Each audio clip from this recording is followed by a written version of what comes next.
समाजात वावरताना काही लोक असे दिसतात ज्यांच्याकडे एखादी भारी सुपर पॉवर असल्यासारखं वाटतं. हो ना. म्हणजे समोरच्या व्यक्तीच्या मनात नेमकं काय चाललंय हे ते अचूक ओळखतात. अगदी. समोरची व्यक्ती काय बोलणार आहे, काय विचार करत आहे किंवा ती खोटं तर बोलत नाहीये ना, हे त्यांना एका क्षणात समजतं.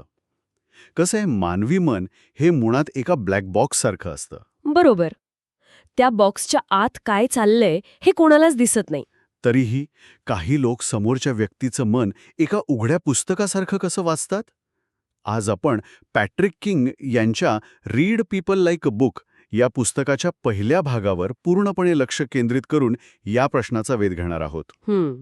मानवी वर्तणुकीमागची खरी कारणं आणि अचेतन प्रेरणा उलगडणं हा आपला मुख्य उद्देश आहे. बघायला गेलं तर हा ब्लॅक बॉक्स उघडण्याची प्रक्रिया कोणत्याही जादूवर अवलंबून नसते किंवा कोणत्याही गूढ अंतर्ज्ञानावरही नसते. अच्छा. म्हणजे ती जादू नाहीये तर अजिबात नाही. हे पूर्णपणे एक निरीक्षण कौशल्य आणि तार्किक विश्लेषण आहे. या प्रक्रियेची सुरुवात थिअरी ऑफ माइंड या मानसशास्त्रीय संकल्पनेपासून होते. थिअरी ऑफ माइंड म्हणजे काय नेमकं? थिअरी ऑफ माइंड म्हणजे स्वतःच्या मनापेक्षा इतरांचं मन वेगळं आहे हे समजून घेण्याची क्षमता. त्यांच्या भावना, त्यांचे विचार आणि त्यांचे हेतू आपल्यापेक्षा पूर्णपणे भिन्न असू शकतात याची जाणीव असणं. बरोबर आहे. लहान मुलांमध्ये ही क्षमता वयाच्या 4थ्या वर्षापर्यंत विकसित होते.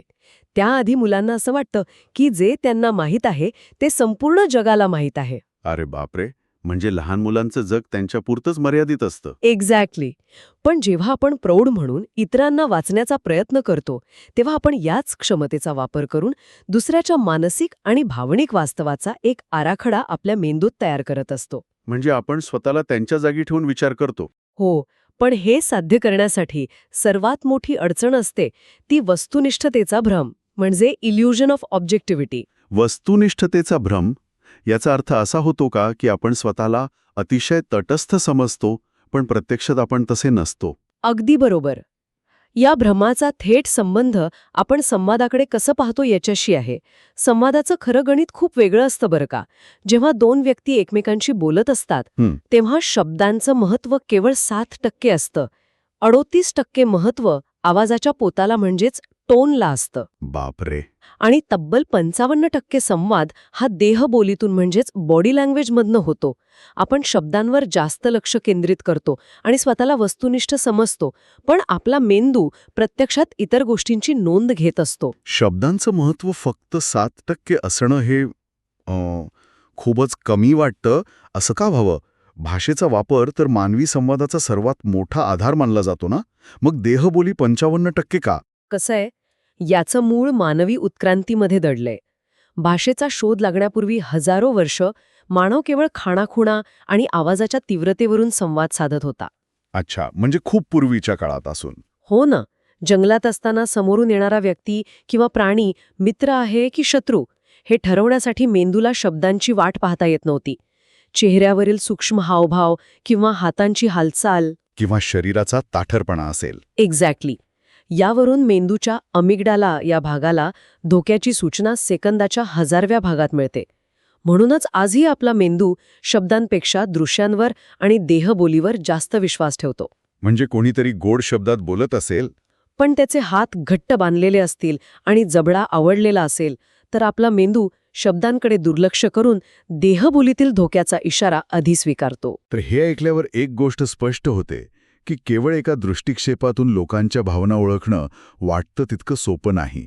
जर आपण शब्दांवर विसंबून राहिलो तर फसगत होतेच, पण जर आपण चेहऱ्यावरील हावभावांवर अतिविश्वास ठेवला तर आपण नक्कीच चुकू शकतो. यावर सायमन बॅरन कोहेन यांचा एक अतिशय रंजक अभ्यास आहे. त्यांनी reading the mind in the eyes नावाची एक चाचणी तयार केली होती. डोळ्यांवरून मन वाचणं. हो. या चाचणीत माणसांना केवळ इतर व्यक्तींच्या डोळ्यांचे फोटो दाखवले जातात. चेहऱ्याचा बाकीचा संपूर्ण भाग झाकलेला असतो. ओके.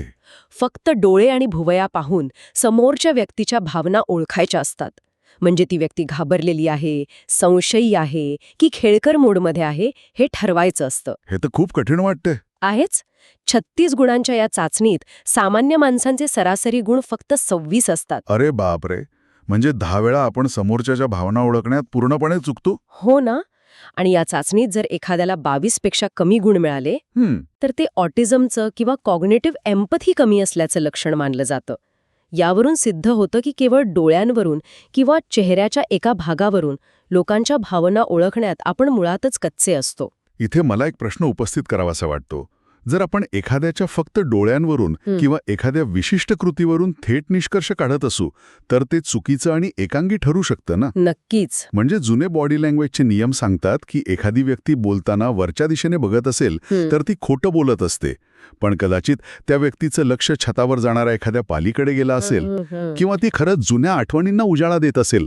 अशावेळी एकाच संकेतावर अवलंबून राहणं खूप मोठं चुकीचं अनुमान काढण्यासारखं नाही का? अगदी 100%. एकाच संकेतावरून निष्कर्ष काढणं हीच आपली सर्वात मोठी चूक असते. एखाद्या व्यक्तीचे डोळे वर जाणं हा केवळ एक डेटा पॉइंट आहे. Data point. अच्छा, डोळ्यात डोळे घालून बोलत असेल, मोठ्याने हसत असेल आणि बोलताना खूप हातवारे करत असेल, तर वरवर पाहता ती व्यक्ती खूप आत्मविश्वासी किंवा तुमच्याबद्दल जिव्हाळा असलेली वाटू शकते. हो, तसंच वाटेल ना. पण जर निरीक्षण केलं की ती व्यक्ती भेटणाऱ्या प्रत्येकासोबत अशीच वागतेय, तर तो तिचा मूळ स्वभाव आहे. ती तिची बेसलाईन आहे. तिथे खोटं बोलण्याचा किंवा सत्य लपवण्याचा कोणताही विशेष संकेत नसतो. म्हणजे लोकांचं वर्तन हे एका डेटासारखं आहे जो सतत आपल्या आजूबाजूला तयार होत असतो. पण तो डेटा वाचताना आपला स्वतःचा पूर्वग्रह किंवा बायस हा एका खराब अल्गोरिदमसारखा काम करू शकतो. अगदी अचूक. जर माझा अल्गोरिदमच खराब असेल तर समोरच्याची बेसलाईन काहीही असली तरी मी त्या डेटाचा चुकीचाच अर्थ काढेन. पूर्वग्रहाचा अल्गोरिदम कसा काम करतो हे समजून घेणं महत्वाचं आहे. समजा एखाद्या व्यक्तीची भूतकाळात आर्थिक फसवणूक झाली असेल तर त्या व्यक्तीचा मेंदू प्रत्येक नवीन माणसाकडे पाहताना सुरक्षेच्या दृष्टिकोनातून अत्यंत संशयी बनतो. जर समोरच्या व्यक्तीने बोलताना थोडा जरी संकोच केला तर हा खराब अल्गोरिदम लगेच धोक्याचा इशारा देतो आणि समोरची व्यक्ती लबाड असल्याचा निष्कर्ष काढतो. एक्झॅक्टली. यात समोरच्या व्यक्तीच्या बेसलाईनचा कोणताही विचार केलेला नसतो. तो केवळ जुन्या अनुभवांच्या आधारे तयार झालेला पूर्वग्रह असतो. म्हणूनच दुसऱ्याला वाचण्यापूर्वी स्वतःच्या मनातील अल्गोरिदममधील दोष ओळखणं प्राथमिक अट असते. हे खूपच भारी आहे. बेसलाईन आणि स्वतःचे पूर्वग्रह समजून घेणं म्हणजे केवळ बाह्य पातळीवरचा डेटा गोळा करणं झालं. पण हा डेटा तयार का होतो? या बाह्य वर्तनामागचं मूळ इंजिन काय आहे? हे समजल्याशिवाय आपण ब्लॅक बॉक्सच्या आत पोहोचू शकत नाही. बरोबर. कोणत्याही वर्तनाच्या मुळाशी एक प्रेरणा किंवा मोटिवेशन असतेच. माणसांचं वर्तन कितीही विचित्र किंवा अनाकलनीय वाटलं तरी ते विनाकारण कधीच नसतं. अगदी खरंय. मानवी वर्तनाचा सर्वात मोठा आणि मूळ आधार 2च गोष्टींवर अवलंबून असतो: सुख मिळवणे आणि वेदना टाळणे, म्हणजे प्लेजर आणि पेन. ओके. जैविकदृष्ट्या विचार केला तर मानवी मेंदूची रचनाच अशी आहे की तो आपल्याला अशा कृतींकडे ढकलतो ज्यातून डोपामाइन मिळतं, जे सुखाचं रसायन आहे. आणि तो आपल्याला अशा परिस्थितींपासून दूर पळायला लावतो जिथे कॉर्टिझॉल किंवा तणाव वाढतो, जे वेदनेचं प्रतीक आहे. प्रत्येक मानवी कृती या 2च साच्यांमध्ये बसते. सुख मिळवणं आणि वेदना टाळणं हे खूपच प्राथमिक आणि स्वार्थी वाटतं. मग जे लोक समाजसेवेसाठी स्वतःचा जीव धोक्यात घालतात, गरिबांसाठी स्वतःचं सर्वस्व अर्पण करतात, त्यांचं काय? तिथे तर वरवर पाहता कोणतीही भौतिक सुख नसतात आणि शारीरिक वेदना जास्त असते. बरोबर आहे. मग त्यांच्या वर्तनाला या नियमात कसं बसवता येईल? इथेच प्रेरणेची पातळी अधिक गुंतागुंतीची होते. समाजसेवा करणाऱ्या किंवा स्वतःचा जीव धोक्यात घालणाऱ्या व्यक्तींसाठी सुखाची आणि वेदनेची व्याख्या भौतिक पातळीवर नसते. मग ती कशी असते? ती मानसिक आणि मूल्यात्मक पातळीवर असते.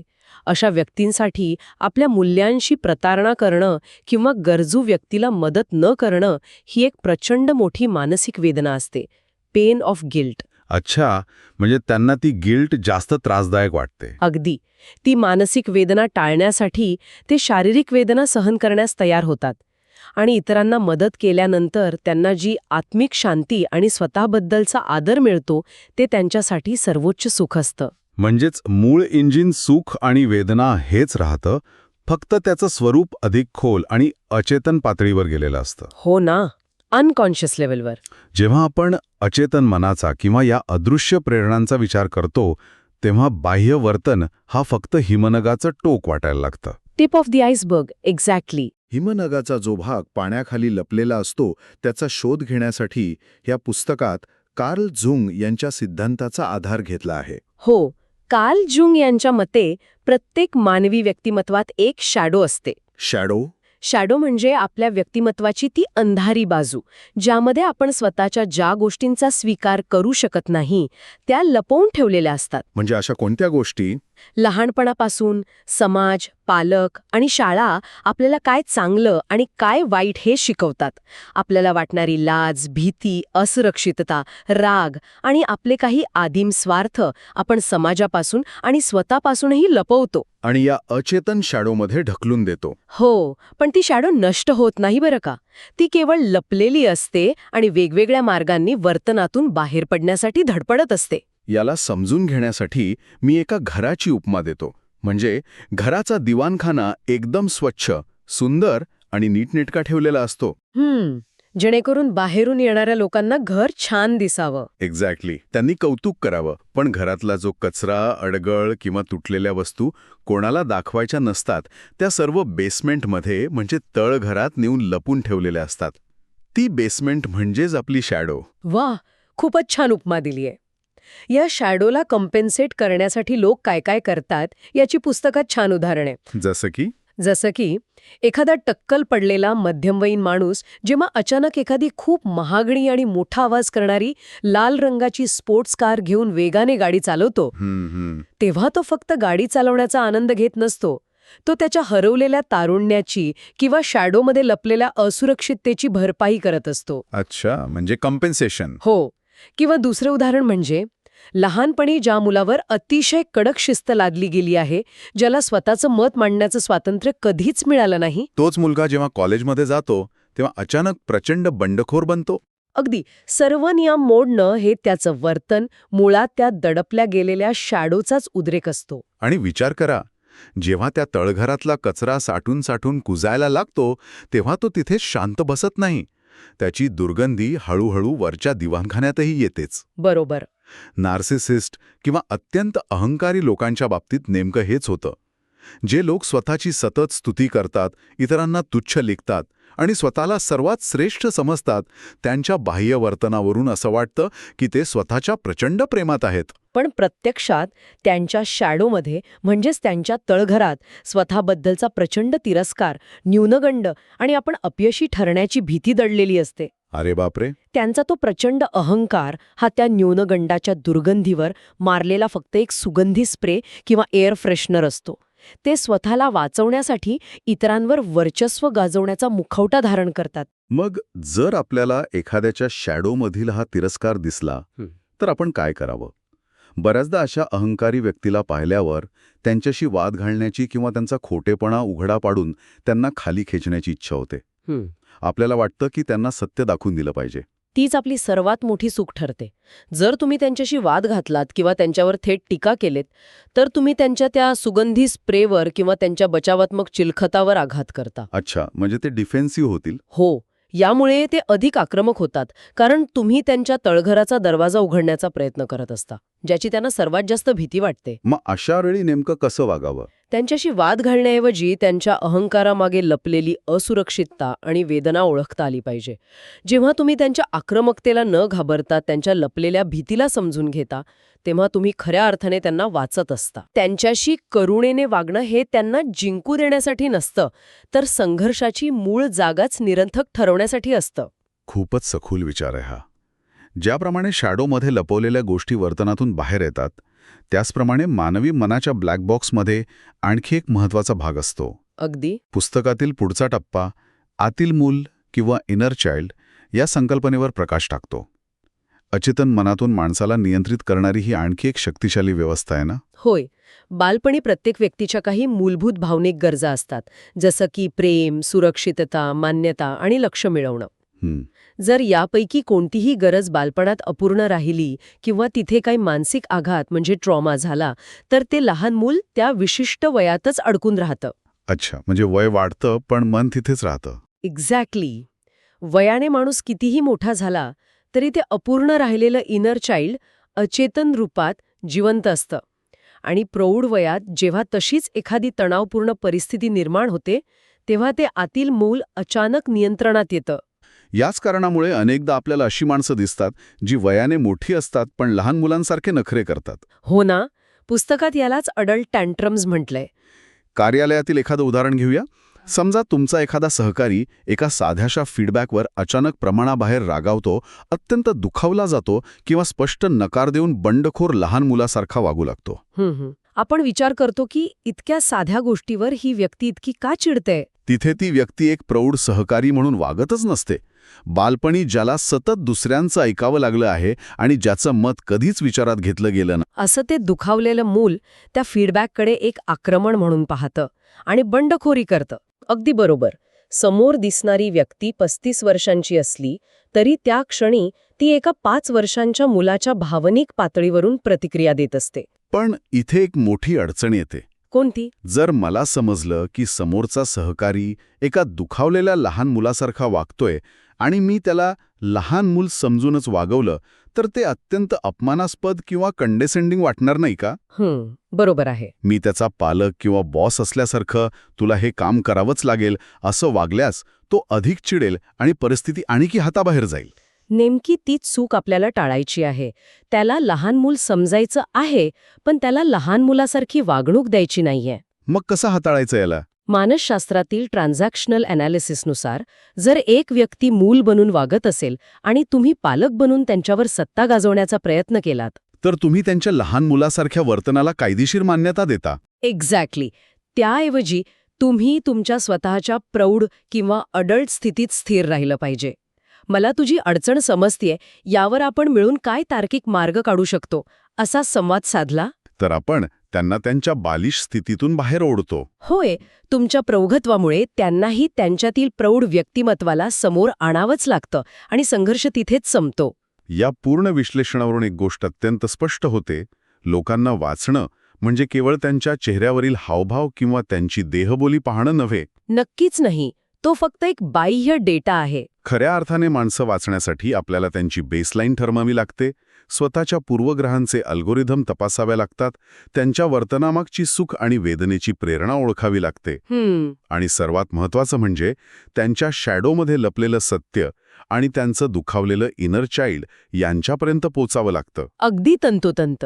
या सर्व प्रक्रियेच्या शेवटी एक असा विचार उभा राहतो जो मानवी संवादाकडे पाहण्याचा आपला दृष्टिकोनच बदलून टाकेल. कोणता विचार? जर आपण सर्वजण आपल्या स्वतःच्या लपलेल्या शॅडोमधून आणि जुन्या इनर चाइल्डच्या गरजांमधनं प्रेरित होऊनच वागत असू आणि याच अवस्थेत आपण समोरच्या व्यक्तीशी संवाद साधत असू, तर प्रत्यक्षात तो संवाद कोण साधत आहे?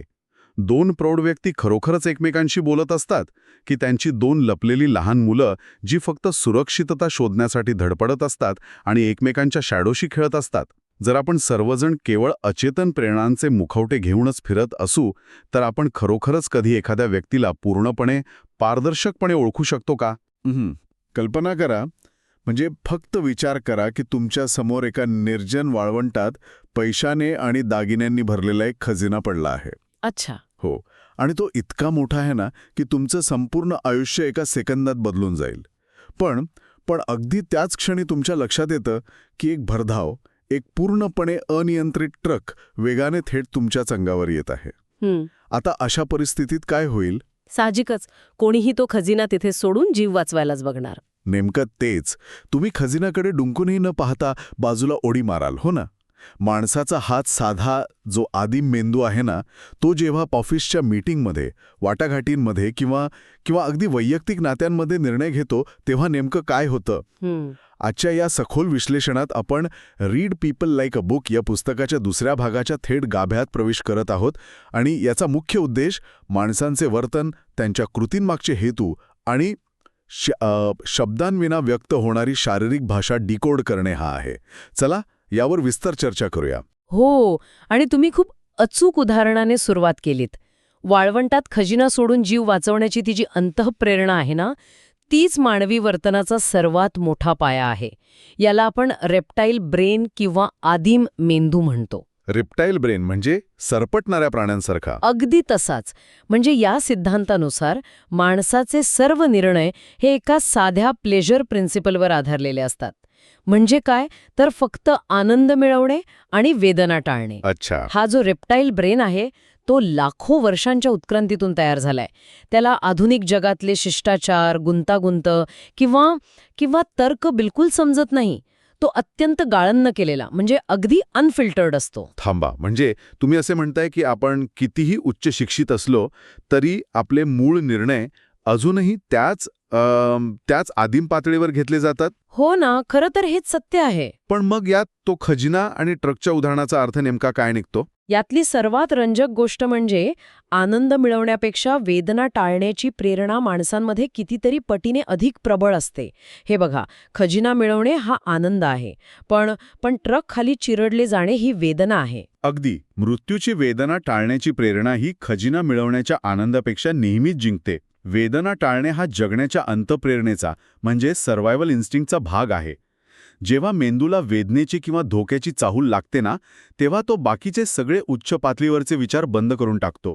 बापरे, म्हणजे फक्त जीव वाचवण्यावर लक्ष केंद्रित करतो. नेमकं तेच. हे खूपच तर्कशुद्ध वाटतंय मला. पण हे फक्त प्रत्यक्ष वेदनेपुरते मर्यादित आहे का? कारण अनेकदा आपण अशा गोष्टींपासून दूर पडतो ज्या आपल्याला प्रत्यक्षात कोणतीही शारीरिक इजा करत नाहीत. हा अत्यंत महत्वाचा मुद्दा आहे. कारण अनेकदा प्रत्यक्ष वेदनेपेक्षा वेदनेची फक्त कल्पना म्हणजे जे परसेप्शन असतं ते जास्त प्रभावशाली असतं. मूळ पुस्तकात जॅलेपेनो चापुलिनचं एक अतिशय रंजक उदाहरण दिलंय. जॅलेपेनो चापुलिन्स म्हणजे ते मिरची लावलेली नाकतोडे? हो, तेच. अरे नुसते कल्पनेनेच किळस आली मला. हे बघा, नेमकं हेच होतं. मेक्सिकोमध्ये हा एक खूप लोकप्रिय स्नॅक आहे. ते खायला कदाचित खूप चविष्ट, कुरकुरीत आणि प्रोटीन्सनी युक्त असू शकतात. आरोग्यासाठी ते चांगलेही असतील. पण तरीही पण बहुतेकांना ते खाण्याची नुसती कल्पनाच किळसवाणी वाटते. ते किडे आहेत, ते खाताना जीभ सावली जाईल किंवा किळस येईल, ही वेदनेची केवळ कल्पना मेंदूला इतकी प्रबळ वाटते ना, की ती आपल्याला ते खाण्यापासून पूर्णपणे रोखते. मग ते प्रत्यक्षात कितीही चविष्ट असले तरीही. म्हणजे आपला मेंदू स्वतःच एक चित्र निर्माण करतो आणि त्या कल्पित वेदनेपासून वाचण्यासाठी निर्णय घेतो. अगदी बरोबर. पण जर माणसाचा मेंदू वेदना टाळण्यासाठी एवढा तत्पर असतो, तर मग लोक अशी कामे का करतात ज्यातून त्यांना भविष्यात 100% वेदनाच मिळणार आहे? म्हणजे तुम्हाला काय म्हणायचंय? उदाहरणार्थ धूम्रपान. स्मोकिंग करणाऱ्या व्यक्तीला चांगलंच माहीत असतं की यामुळे कॅन्सर होऊ शकतो, तरीही तो सिगारेट का ओढतो? तिथे तर वेदना फिक्स आहे ना? हो, पण तिथे वेळेचा आणि तात्काळ परिणामांचा खेळ असतो. कसं आहे ना, जेव्हा प्लेजर प्रिन्सिपलचा विचार येतो तेव्हा आपल्या भावना आपल्या तर्कावर पूर्णपणे मात करतात. एखाद्या धूम्रपान करणाऱ्या व्यक्तीच्या रेप्टाईल ब्रेनला भविष्यात काय होईल याच्याशी काही देणं घेणं नसतं. अच्छा. म्हणजे तो फक्त आजचा विचार करतो. हो, त्याला फक्त सध्याची परिस्थिती दिसते. सध्या जर सिगारेट नाही ओढली तर येणारी तल्लफ, अस्वस्थता आणि डोकेदुखी ही त्याच्यासाठी तात्काळ वेदना असते. आणि ती टाळणे तसेच निकोटीनचा तो तात्काळ आनंद मिळवणे हे मेंदूला अधिक महत्वाचे वाटते. म्हणजे भविष्यातील कॅन्सरसारख्या अदृश्य आणि लांबच्या वेदनेपेक्षा सध्याचा तात्काळ आनंद नेहमी जिंकतो. हो, अगदी असंच घडतं. हे ऐकायला जेवढं सोपं वाटतंय तेवढंच भयानकही आहे. म्हणजे आपला आदिम मेंदू आपल्याला सतत शॉर्ट टर्म फायद्याकडे ढकलत असतो. पण इथे एक प्रश्न उभा राहतो. कोणता? जर आपण फक्त आनंद मिळवणे आणि वेदना टाळणे याच तत्वावर चालतो, तर मग प्लेजर प्रिन्सिपल माणसाच्या प्रत्येक गुंतागुंतीच्या वागण्याला स्पष्ट कसं करू शकेल? जर माणूस फक्त स्वतःचा आनंद शोधत असेल तर मग दुसऱ्या महायुद्धाच्या वेळी छळछावण्यांमध्ये भुकेल्या कैद्यांनी स्वतःच्या वाटणीचे थोडेसे अन्न इतर आजारी कैद्यांना का दिले? तिथे तर त्यांनी स्वतःच्या वेदना वाढवून घेतल्या ना? हा खूपच विचार करायला लावणारा मुद्दा आहे. आणि म्हणूनच आपण फक्त प्लेजर प्रिन्सिपलवर थांबू शकत नाही. जेव्हा आपण मानवी वर्तनाच्या या गुंतागुंतीकडे वळतो तेव्हा अब्राहम मॅस्लो यांचा गरजांचा पिरामिड म्हणजे हायरार्की ऑफ नीड्स चर्चेत येतो. अच्छा, तो पिरॅमिड. हो, माणसाच्या गरजा एका रेषेत नसून त्या एका पिरामिडच्या स्वरूपात असतात, जिथे खालचा पाया सर्वात विस्तृत आणि मजबूत असावा लागतो. येथे विषय खरोखरच अधिक रंजक होतोय. मला हा पिरॅमिड नेहमी एखाद्या व्हिडिओ गेमच्या लेवलसारखा वाटतो. म्हणजे जोपर्यंत तुम्ही पहिली लेवल पार करत नाही तोपर्यंत पुढची लेवल अनलॉक होत नाही. तुम्ही पहिल्या लेवलचे टास्क पूर्ण केले की मगच तुम्हाला वरच्या लेवलचे दरवाजे उघडतात. मॅस्लोचा सिद्धांतही असाच काहीसा आहे ना? हे रूपक खरोखरच अचूक आहे. मॅस्लोच्या सिद्धांतानुसार मानवी गरजा 5 मुख्य पायऱ्यांमध्ये विभागलेल्या आहेत. या व्हिडिओ गेमची पहिली लेव्हल म्हणजे शारीरिक गरजा, जसं की अन्न, पाणी, झोप आणि निवारा. एखाद्या लहान बाळासाठी किंवा अत्यंत गरिबीत जगणाऱ्या व्यक्तीसाठी फक्त याच गरजा महत्त्वाच्या असतात. जोपर्यंत पोटात अन्न नाही तोपर्यंत मेंदू इतर कोणताही विचार करूच शकत नाही. आणि एकदा का पोटापाण्याची सोय झाली की मग माणूस दुसऱ्या लेव्हलकडे वळतो. होय. दुसरी पायरी आहे सुरक्षितता. म्हणजे आज मला अन्न आणि निवारा मिळाला आहे, पण तो उद्याही मिळेल का? माझी नोकरी सुरक्षित आहे का? मला शारीरिक धोका तर नाही ना? खरंय. दुर्दैवाने जगातील अनेक लोक या पहिल्या 2 पायऱ्यांच्या पुढे जाऊच शकत नाहीत. त्यांचा संपूर्ण संघर्ष फक्त जगण्यापुरता मर्यादित राहतो. पण जेव्हा या मूलभूत गरजा पूर्ण होतात तेव्हा माणूस तिसऱ्या पायरीकडे वळतो. ती म्हणजे प्रेम आणि आपुलकी. माणसाला समाजाची, कुटुंबाची आणि मित्रमंडळींची गरज भासू लागते. अगदी बरोबर. त्यानंतर चौथी लेव्हल अनलॉक होते, ती आत्मसन्मानाची. इथे फक्त जगणे महत्वाचे नसते, तर समाजात स्वतःची एक ओळख असावी, इतरांनी आपल्याला आदर द्यावा, आपण काहीतरी मोठं साध्य करावे, ही भावना प्रबळ होते. आणि सर्वात वरची 5वी आणि अंतिम पायरी म्हणजे आत्मसाक्षात्कार. वॉरेन बफे यांसारखे व्यक्ती जेव्हा स्वतःची अब्जावधींची संपत्ती समाजसेवेसाठी दान करतात तेव्हा ते या सर्वोच्च पातळीवर पोहोचलेले असतात. बापरे, म्हणजे त्यांनी खालच्या 4ही लेव्हल्स पूर्ण केलेले असतात. हो, आणि आता ते स्वतःच्या स्वार्थाच्या पलीकडे जाऊन जगाचा, स्वतःच्या अस्तित्वाच्या खऱ्या उद्देशाचा विचार करत असतात. याचाच अर्थ, जर एखाद्या व्यक्तीला आपण समजून घ्यायचा प्रयत्न करत असू तर ती व्यक्ती या पिरॅमिडचा कोणत्या लेव्हलवर आहे हे ओळखणं सर्वात महत्त्वाचं ठरते. नक्कीच. याचा प्रत्यक्ष जीवनातील उपयोग खूप प्रभावी आहे. पुस्तकात एका महिला आश्रमातील समुपदेशकाचे म्हणजे एका काउन्सलरचे अत्यंत मार्मिक उदाहरण दिले आहे. हो, मी वाचलंय ते. समजा एक महिला कौटुंबिक हिंसेला बळी पडून जीवाच्या भीतीने पळून तिथे आलीये. अशा वेळी ती पिरॅमिडच्या दुसऱ्या स्तरावर म्हणजे सुरक्षिततेच्या शोधात असते. आता विचार करा, जर तो समुपदेशक तिला तिथे बसवून जीवनाचे तत्वज्ञान, क्षमाशीलता किंवा स्वतःच्या अस्तित्वाचा शोध घेण्याबद्दल सांगू लागला तर काय होईल? अरे, ते पूर्णपणे निरुपयोगी ठरेल, किंबहुना ते संतापजनक असेल. कारण जिच्या जीवावर बेतले आहे तिला क्षमाशीलतेचे धडे पचवणं शक्यच नाही. तिची सध्याची एकमेव गरज हीच आहे की आज रात्री मला कुणी मारहाण तर करणार नाही ना. अगदी तंतोतंत. म्हणूनच एक चांगला समुपदेशक किंवा अगदी एक चांगला मॅनेजर सुद्धा समोरची व्यक्ती पिरॅमिडच्या कोणत्या पातळीवर आहे हे आधी ओळखतो आणि त्यानुसार संवाद साधतो. तर या सर्वांचा नेमका अर्थ काय होतो? कारण इथे एक मोठी अडचण येते. समजा एखाद्या व्यक्तीच्या मूलभूत गरजा पूर्ण होत आहेत, ती सुरक्षित आहे, तिला प्रेम आणि आदरही मिळतोय, म्हणजे ती 4थ्या लेव्हलवर, आत्मसन्मानाच्या पातळीवर आहे. पण अचानक असं काहीतरी घडते जे तिच्या या आत्मसन्मानाला तडा देते. एखादं कटू सत्य समोर येते, तेव्हा मेंदू कशी प्रतिक्रिया देतो? कारण इथेच खऱ्या अर्थाने माणसाचा इगो आणि डिफेन्स मेकॅनिझम यांचा प्रवेश होतो. बरोबर? होय. आणि हा भाग मानवी वर्तनाच्या अभ्यासातला सर्वात रंजक टप्पा आहे. जेव्हा आत्मसन्मानावर हल्ला होतो तेव्हा माणसाचा इगो सक्रिय होतो. मला हा इगो एखाद्या मोठ्या, अत्यंत संवेदनशील आणि काटेरी साळींदर असल्यासारखा वाटतो. म्हणजे तो जायंट पॉर्क्युपाईन असतो ना तसा. तो एरवी शांत असतो, पण जेव्हा एखादे कटू सत्य समोर येते आणि ते पचवणे कठीण असते तेव्हा हा साळींदर स्वतःला वाचवण्यासाठी लगेच आपले सगळे काटे उभारून उभा राहतो. कोणीही जवळ आले की त्यांना टोचतो. हे रूपक इगोचे स्वरूप उत्तम प्रकारे स्पष्ट करते. पण हे असे का घडते याचे मूळ कारण समजून घेणं गरजेचं आहे. न्यूरोबायोलॉजीनुसार जेव्हा आपल्या इगोला किंवा आत्मसन्मानाला धक्का बसतो तेव्हा मेंदू त्याला शारीरिक वेदनेसारखीच प्रतिक्रिया देतो. खरंच? शारीरिक वेदनेसारखीच? हो. ज्या नसा शारीरिक वेदना जाणवून देतात त्याच नसा भावनिक वेदनेवेळीही उद्दीपित होतात. त्यामुळे सत्य स्वीकारणे जेव्हा लाजिरवाणे किंवा वेदनादायी असते तेव्हा आपल्या रेप्टाईल ब्रेन त्या वेदनेपासून वाचवण्यासाठी अजाणतेपणे खोटे बोलू लागतो. आपण स्वतःचीच फसवणूक करू लागतो. सिग्मंड फ्रॉइड आणि त्यांची मुलगी ॲना फ्रॉइड यांनी याला डिफेन्स मेकॅनिझम म्हटले आहे. अच्छा. हे स्वतःचे मानसिक रक्षण करण्याचे काही विशिष्ट मार्ग आहेत. म्हणजे हे डिफेन्स मेकॅनिझम आपण जाणीवपूर्वक करत नाही, तर आपला मेंदू आपल्याला भावनिक वेदनेपासून वाचवण्यासाठी ऑटोमॅटिकली सुरू करतो. हो, हे सर्व अचेतन म्हणजे अनकॉन्शियस पातळीवर घडते.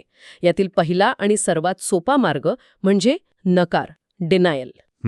जेव्हा सत्य इतके भयानक असते की ते मेंदूला हाताळताच येत नाही, तेव्हा तो चक्क ते सत्यच अस्तित्वात नाही असे मानून चालतो.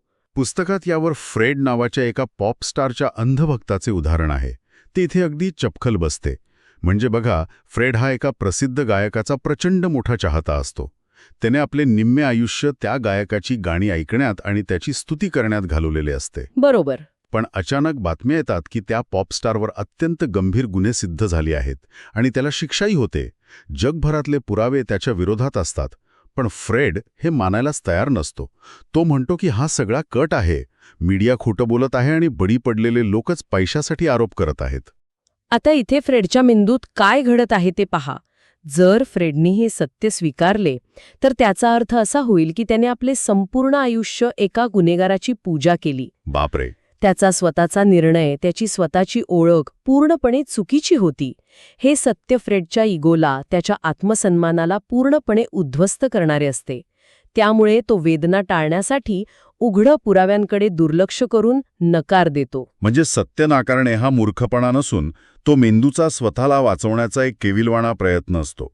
आणि दुसरा प्रकार म्हणजे रॅशनलायझेशन, ज्याला आपण स्वतःच्या अपयशाचे समर्थन करणे म्हणू शकतो. अगदी. ही ती प्रसिद्ध आंबट द्राक्षांची कथा आहे ना, तशी. कोल्ह्याला द्राक्ष मिळत नाहीत म्हणून तो म्हणतो की ती आंबट आहेत. आपण दैनंदिन जीवनात हे सतत पाहतो. नोकरीत काम चांगले झाले नाही तर स्वतःची चूक मान्य करण्याऐवजी आपण म्हणतो बॉसचा माझ्यावर राग आहे, किंवा ट्रॅफिक खूप होते, किंवा माझा लॅपटॉपच खराब होता. अगदी बरोबर. यातून इगो स्वतःला सांगतो की यात माझी काहीही चूक नाही, परिस्थितीच तशी होती. पण याहून एक धोकादायक बचाव यंत्रणा आहे, ती म्हणजे डिस्प्लेसमेंट. डिस्प्लेसमेंट म्हणजे जागा बदलणे? एक प्रकारे हो. यात मेंदू नकारात्मक भावना अशा ठिकाणी काढतो जिथे सुरक्षितता असते. अच्छा, याचा अर्थ आपला राग योग्य व्यक्तीवर न काढता एखाद्या दुर्बल व्यक्तीवर काढणे. समजा एका महिलेला ऑफिसमध्ये तिच्या बॉसचा खूप राग आलाय. बॉसने तिचा सर्वांसमोर अपमान केलाय, पण नोकरी जाण्याच्या भीतीने ती बॉसवर ओरडू शकत नाही. मग ती घरी येते आणि पूर्णपणे निष्पाप असलेल्या स्वतःच्या कुत्र्याला लाथ मारते, किंवा किरकोळ कारणावरून स्वतःच्या मुलांवर ओरडते. रागाचं मूळ कारण वेगळंच असतं, पण ती आपला राग दुसऱ्याच सुरक्षित ठिकाणी डिस्प्लेस करते. बरोबर. आणि यासोबतच प्रोजेक्शन ही एक अतिशय गंभीर बचाव यंत्रणा आहे. यात व्यक्ती स्वतःच्या उणिवा, स्वतःच्या चुका किंवा चुकीच्या भावना दुसऱ्यावर लादते. याचं एखादं उदाहरण, समजा एखादा नवरा स्वतः व्यभिचार करत असतो, पण स्वतःला मी वाईट आहे असे सांगणे त्याच्या इगोला परवडत नाही. त्यामुळे स्वतःची लाज लपवण्यासाठी तो स्वतःच्याच पत्नीवर संशय घेऊ लागतो की ती त्याला फसवतीये. स्वतःचा डार्क साईड स्वीकारण्याऐवजी तो दुसऱ्यामध्ये पाहणे म्हणजे प्रोजेक्शन. बापरे. आणि याच्या पुढची पातळी म्हणजे रिॲक्शन फॉर्मेशन. हे तर अजूनच विचित्र आहे. म्हणजे जो विचार इगोला सहन होत नाही त्याच्या अगदी विरुद्ध डोकाची भूमिका घेणे. हो. एखादा माणूस जो समाजात उघडपणे समलिंगी संबंधांचा प्रचंड तिरस्कार करत असतो, म्हणजे खूप होमोफोबिक असतो, सतत त्याविरुद्ध भाषणे देत असतो, तो नंतर आतून स्वतःच तसा असल्याचे उघडकीस येते. स्वतःची खरी ओळख त्याला इतकी भयानक वाटते की तो स्वतःला आणि जगाला सिद्ध करण्यासाठी त्याच्या अगदी विरुद्ध वागू लागतो. होय. आणि तणावाच्या वेळी रिग्रेशन देखील दिसून येते, जिथे तणावाखाली व्यक्ती जुन्या बालिश वागण्याकडे परत जाते. जसं की टॅक्सची नोटीस आल्यावर एखाद्या 50 वर्षांच्या प्रौढ माणसाने लहान मुलासारखे आदळापट करणे किंवा रडणे. अरेच्छा. एखादी अत्यंत एकटेपणा किंवा दुःख जाणवणारी व्यक्ती घरी रडत बसण्याऐवजी त्या दुःखाच्या ऊर्जेला समाजसेवेत किंवा कलेमध्ये पूर्णपणे झोकून देते. नक्कीच. पण आपण हे लक्षात ठेवले पाहिजे की या सर्व डिफेन्स मेकॅनिझमचं मुख्य उद्दिष्ट एकच असते, इगोला मानसिक वेदनेपासून वाचवणे आणि आपल्या रेप्टाईल ब्रेनला शांत ठेवणे. शब्दांतून आणि या अशा डिफेन्स मेकॅनिझममधून लोक आपला इगो आणि खोटेपणा लपवू शकतात, हे तर स्पष्ट झालं. पण जर मेंदू आतून एक विचार करत असेल आणि बाहेरून दुसराच देखावा करत असेल तर शरीरात काहीच गडबड होत नाही का? मानवी शरीर आणि चेहरा हे सत्य कसे उघड करतात? तेच तर. कारण पुस्तकाचा पुढचा भाग चेहऱ्यावरील सूक्ष्म हावभाव म्हणजेच मायक्रो एक्सप्रेशन्सबद्दल बोलतो. तुम्हाला ऐकून आश्चर्य वाटेल की हे हावभाव अवघ्या 1/30 सेकंदात येतात आणि जातात. हे वाचताना मला CSI किंवा लाय टू मी सारख्या TV शोंची आठवण आली, जिथे हिरो एका सेकंदात एखाद्याच्या चेहऱ्याकडे पाहून सांगतो की हा माणूस 100% खोटं बोलत आहे. पण प्रत्यक्षात सामान्य माणसासाठी हे इतकं सोपं नसतं होणार. नाही, टीव्ही शोमध्ये ते खूप नाटकीय करून दाखवतात. पण विज्ञानाच्या दृष्टिकोनातून पाहिल्यास आपल्याला पॉल एकमन यांचं संशोधन समजून घ्यावं लागेल. त्यांनी शोधून काढलं की आपल्या मेंदूमध्ये चेहऱ्याचे हावभाव नियंत्रित करणारे एक नव्हे तर 2 स्वतंत्र मार्ग आहेत. थांबा, म्हणजे माझे स्वतःचेच हावभाव नियंत्रित करण्यासाठी माझ्या मेंदूत 2 वेगवेगळे हायवे आहेत? हे कसं काम करतं? मी सांगते. एक आहे पिरामिडल मार्ग. हा मार्ग आपण जाणीवपूर्वक करतो त्या ऐच्छिक हावभावांवर नियंत्रण ठेवतो.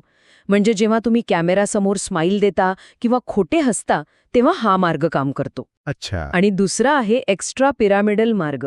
हा मार्ग तुमच्या खऱ्या, अनैच्छिक आणि उत्स्फूर्त भावनांवर नियंत्रण ठेवतो. आता गंमत पहा. जेव्हा एखादा माणूस आतून दुःखी असतो पण बाहेरून हसण्याचा खोटा प्रयत्न करतो तेव्हा मेंदूचे हे दोन्ही मार्ग एकमेकांशी लढतात. बापरे, म्हणजे आतून एक प्रकारचा छुपा संघर्ष सुरू असतो. अगदी. आणि त्या संघर्षातून एका सेकंदाच्या अगदी छोट्या हिश्श्यासाठी, जसे तुम्ही म्हणालात 130 सेकंदासाठी, तुमची खरी भावना चेहऱ्यावर लीक होते. अच्छा. यालाच मायक्रो एक्सप्रेशन म्हणतात. कितीही सराव केलेला खोटे बोलणारा माणूस असला तरी तो या एक्स्ट्रा पिरामिडल मार्गाला 100% दाबू शकत नाही. हे अत्यंत थक्क करणारे आहे. एकमन यांनी 6 जागतिक भावना सांगितल्या आहेत: आनंद, दुःख, तिरस्कार, राग, भीती आणि आश्चर्य. आणि या भावनांचे चेहऱ्यावरील परिणाम जगातील प्रत्येक माणसासाठी सारखेच असतात. होय. मग तो माणूस न्यूयॉर्कमध्ये राहणारा असो किंवा ॲमेझॉनच्या जंगलातील एखादा आदिवासी असो. खऱ्या दुःखात भुवयांचा आकार त्रिकोणी होतो आणि खऱ्या आनंदात डोळ्यांच्या बाहेरच्या कोपऱ्यांजवळ सुरकुत्या पडतात.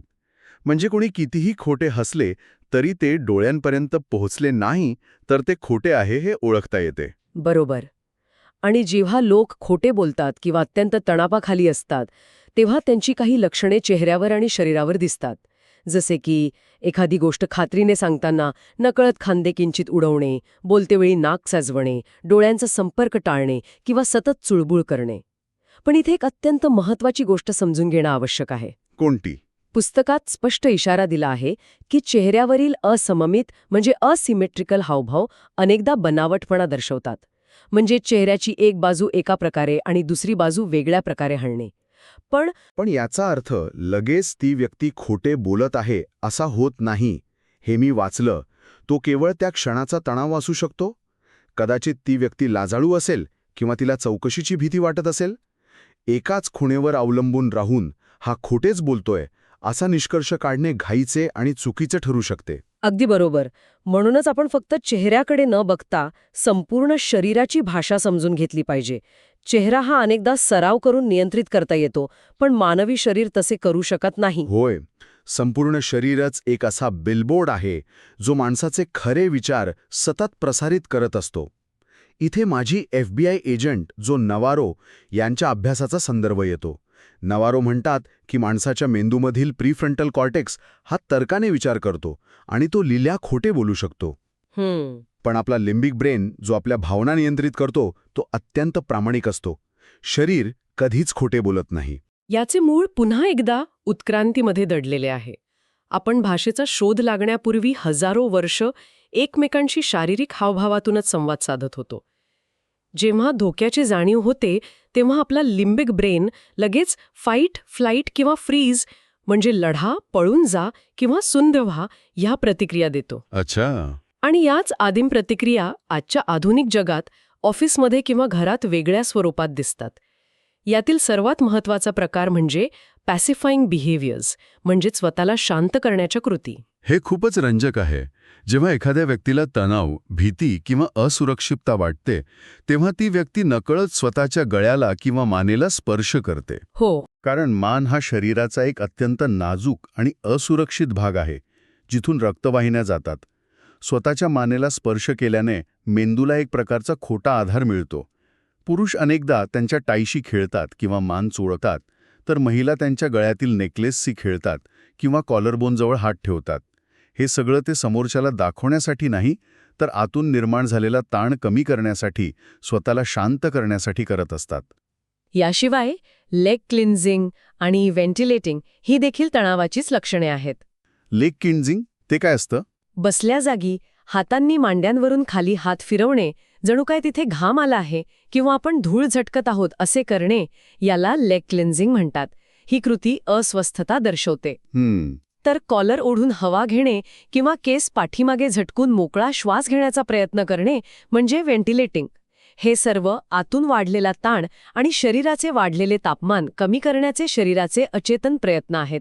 आणि जेव्हा स्वतःचं रक्षण करण्याचा किंवा वर्चस्व दाखवण्याचा विषय येतो तेव्हा शरीर आणखी स्पष्ट संकेत देते. धोक्याची जाणीव झाल्यावर किंवा कोणी आपल्यावर आरोप करत असेल तर लोक अनेकदा छातीजवळ हात बांधतात, क्रॉसिंग आर्म्स. हो, हे केवळ आरामात बसणे नसते, तर नकळत आपल्या शरीरातील महत्त्वाच्या अवयवांचे म्हणजे हृदय आणि फुफ्फुसांचे रक्षण करण्याची ती एक बचावात्मक कृती असते. याउलट ज्या व्यक्तीला स्वतःवर प्रचंड विश्वास असेल आणि जिला वर्चस्व प्रस्थापित करायचे असेल, ती व्यक्ती हातांच्या बोटांची टोके जोडून स्टीपलिंग करते. अगदी. आपण अनेकदा राजकारणी किंवा मोठे व्यावसायिक टीव्हीवर असे बसलेले पाहतो किंवा ते खुर्चीवर पूर्ण जागा व्यापून बसतात, ज्यामुळे ते अधिक ताकदवान आणि आत्मविश्वासाने भरलेले दिसतात. या सर्व शारीरिक भाषेत पायांची भाषा ही सर्वात जास्त दुर्लक्षित राहते, पण ती सर्वात प्रामाणिक असते, कारण आपण आपल्या पायांकडे फारसं लक्ष देत नाही. जर एखाद्याचे पाय बसल्या जागी सतत हलत असतील तर त्याला हॅपी फीट म्हणतात, जे कमालीचा उत्साह किंवा आनंद दर्शवते. पण संवादाच्या वेळी सर्वात महत्वाची खूण पायांच्या दिशेची असते. हो, समजा दोन व्यक्ती बोलत आहेत, ते एकमेकांकडे बघून हसत आहेत, पण एका व्यक्तीच्या पायांची दिशा समोरच्या व्यक्तीकडे नसून दाराकडे वळलेली असेल तर समजून जावे की त्या व्यक्तीचे शरीर आधीच तिथून बाहेर पडण्याच्या तयारीत आहे. नेमकं तेच. तिला त्या संवादातून लवकरात लवकर बाहेर पडायची घाई आहे, जरी तोंडाने ती मला तुमच्याशी बोलून खूप छान वाटलं असे म्हणत असली तरीही. आणि फ्रायडच्या सिद्धांतानुसार आपल्या नाजूक इगोचे रक्षण करणे. माणूस शब्दांतून कितीही खोटे बोलला तरी त्याचे शारीरिक अवचेतन मार्ग, मायक्रो एक्सप्रेशन्स आणि लिम्बिक सिस्टमच्या प्रतिक्रिया सत्य उघडतातच. नक्कीच. दैनंदिन जीवनात, ऑफिस मीटिंगमध्ये, वाटाघाटींमध्ये किंवा अगदी वैयक्तिक संबंधांमध्ये ही माहिती एखाद्या व्यक्तीला वाचायला आणि त्यांच्या खऱ्या भावना समजून घ्यायला नक्कीच मदत करेल. जेव्हा आपण या सर्व गोष्टींची सांगड घालतो तेव्हा समोरच्या व्यक्तीचा मुखवटा गळून पडतो आणि तिचं खरं रूप आपल्याला दिसू लागतं. पण यातून एक अतिशय महत्वाचा आणि थोडासा अस्वस्थ करणारा प्रश्न उभा राहतो. कोणता? आपण इतरांचे मायक्रो एक्सप्रेशन्स आणि बॉडी लँग्वेज वाचायला शिकत आहोत, हे छान आहे. पण विचार करण्यासारखी गोष्ट ही आहे की जर एखाद्या कुशाग्र बुद्धिमत्तेच्या व्यक्तीला या सर्व सिद्धांतांची, रेप्टाईल ब्रेन आणि लिम्बिक सिस्टमची आधीच सखोल माहिती असेल, तर ती व्यक्ती जाणीवपूर्वक सराव करून स्वतःच्या या नैसर्गिक प्रतिक्रिया दाबू शकेल का? बापरे. खोटे हावभाव निर्माण करू शकेल का? जर समाजात सर्वच जण एकमेकांना वाचण्याचा आणि स्वतःचे खरे हेतू लपवण्याचा जाणीवपूर्वक सराव करू लागले तर खरे आणि खोटे यातील पुसटशी रेषा कधी आणि कशी ओळखायची? ज्ञान हे हत्यार बनले तर मूळ प्रामाणिकपणाचे काय होईल? हा खरोखरच विचार करायला लावणारा मुद्दा आहे. मानवी मनाचा हा खेळ जेवढा रंजक आहे तेवढाच तो एक न संपणारा गुंताही आहे. यावर नक्कीच विचार करायला हवा. समजा आपण एका अत्यंत महत्वाच्या बिझनेस मीटिंगमध्ये बसलो आहोत किंवा कदाचित एखाद्या नवीन व्यक्तीला पहिल्यांदाच भेटत आहोत आणि ती समोरची व्यक्ती अगदी छान हसते, मान हलवते. हो, अगदी सगळं पटल्यासारखं दाखवतेय. ती व्यक्ती म्हणते की हा प्रस्ताव मला खरोखरच खूप आवडला. पण त्याच वेळी जर तुम्ही बारकाईने पाहिलं तर त्यांचे पाय दाराच्या दिशेने वळलेले असतात. बरोबर. किंवा त्यांच्या जबड्याचे स्नायू थोडे ताणलेले असतात आणि त्यांचा आवाज एरवीपेक्षा किंचित दबलेला असतो. मग अशा वेळी प्रश्न असा पडतो की आपण नक्की कशावर विश्वास ठेवायचा, त्यांच्या शब्दांवर की त्यांच्या शरीरावर? एक्झॅक्टली. आणि म्हणूनच आजच्या या सखोल विश्लेषणात आपण मानवी वर्तनाची हीच गुंतागुंत सोडवणार आहोत. आपल्याकडे read people like a book या अत्यंत गाजलेल्या पुस्तकाचे संदर्भ आहेत. हो, आणि या पुस्तकाच्या एकूण 5 भागांपैकी आज आपण थेट 3ऱ्या भागावर लक्ष केंद्रित करत आहोत. कारण हा भाग मला वैयक्तिकरित्या खूप महत्वाचा वाटतो. हा 3रा भाग माणसाची देहबोली आणि त्याचं व्यक्तिमत्व खऱ्या अर्थाने कसं वाचायचं यावर आहे. अगदी बरोबर. केवळ टीव्ही शोमध्ये दाखवतात तसं नाही की एका इशाऱ्यावरून लगेच निष्कर्ष काढला. हो ना, म्हणजे आपण सिनेमात बघतो की एखादा गुप्तहेर समोरच्या माणसाने नुसता डोळा मिचकावला किंवा ओठ चावला की लगेच सांगतो हा माणूस खोटं बोलतोय. हो. तो एक खूप मोठा गैरसमज आहे जो पॉप कल्चरने पसरवला आहे. म्हणजे एखाद्या सूक्ष्म हालचालीवरून एवढा मोठा निष्कर्ष काढता येत नाही का? खरं तर नाही. सिनेमात ते छान वाटतं, पण वास्तवात तसं अजिबात नसतं. आणि पुस्तकाच्या या तिसऱ्या भागात लेखकाने नेमका याच गैरसमजावर प्रहार केला आहे. अच्छा. कोणत्याही व्यक्तीला वाचण्याची पहिली पायरी म्हणजे त्यांची बेसलाईन किंवा सामान्य वर्तन निश्चित करणं. एक मिनिट, बेसलाईन म्हणजे त्या व्यक्तीची नेहमीची मूळ स्थिती असं म्हणायचंय का तुम्हाला? हो, अगदी तेच. म्हणजे ती व्यक्ती तणाव नसताना एरवी कशी वागते. हे बघा, समजा संवादादरम्यान कोणी सतत डोळे मिचकावत असेल किंवा बोलताना त्यांचा पाय सतत हलत असेल, तर लगेच हा माणूस अस्वस्थ आहे किंवा खोटे बोलतोय असा निष्कर्ष काढणं खूप घाईचं ठरेल. म्हणजे कदाचित त्यांनी आज खूप जास्त कॉफी प्यायली असेल. एक्झॅक्टली. किंवा पाय हलवणे हा त्यांचा वर्षानुवर्षांचा मूळ स्वभावच असू शकतो. तसं पाहिलं तर जोपर्यंत तुम्हाला एखाद्याची बेसलाईन माहीत नाही तोपर्यंत तुम्ही त्यांच्या वर्तनातील बदल टिपूच शकत नाही. हे खूपच तार्किक वाटतंय. म्हणजे शरीराची भाषा वाचणे हे एखादं पूर्ण वाक्य वाचण्यासारखं आहे. आपण केवळ एका अक्षरावरून पूर्ण वाक्याचा अर्थ काढू शकत नाही. एकदम चपखल उदाहरण दिलंत. त्यासाठी इतर अक्षरे आणि शब्दांची जोडणी पाहावीच लागते. म्हणूनच मानसशास्त्रात माहितीचे पुंजके किंवा क्लस्टर्स ऑफ क्लूज पाहणं अत्यंत गरजेचे मानले जाते. क्लस्टर्स? अच्छा. हो, एकच इशारा कधीही पूर्ण सत्य सांगत नाही. आता समजा तुम्ही कोणाशी बोलत आहात आणि त्या व्यक्तीने अचानक हाताची घडी घातली. मग मला वाटेल की ती व्यक्ती डिफेन्सिव्ह झालीये. बरोबर. एकांगी विचार करणारा माणूस असंच म्हणेल की अरे, हा माणूस बचावात्मक पवित्र्यात गेलाय किंवा त्याला माझा मुद्दा पटलेला नाही. पण कदाचित खोलीतल्या एसीचा गारवा वाढला असेल आणि त्या व्यक्तीला फक्त थंडी वाजत असेल. हे अगदी शक्य आहे. म्हणजे संदर्भाशिवाय किंवा कॉन्टेक्स्टशिवाय देहबोली वाचणं हे डोळ्यांवर पट्टी बांधून चित्र पाहण्यासारखं आहे. अगदी तसंच. आणि इथेच मला पुस्तकातील तो विसंगत वर्तनाचा किंवा इनकॉन्ग्रुएंट बिहेवियरचा मुद्दा आठवतो, जेव्हा शब्द एक सांगतात आणि शरीर दुसरंच काहीतरी सांगत असतं. हो, आणि संदर्भ तिथेच आपली मदत करतो.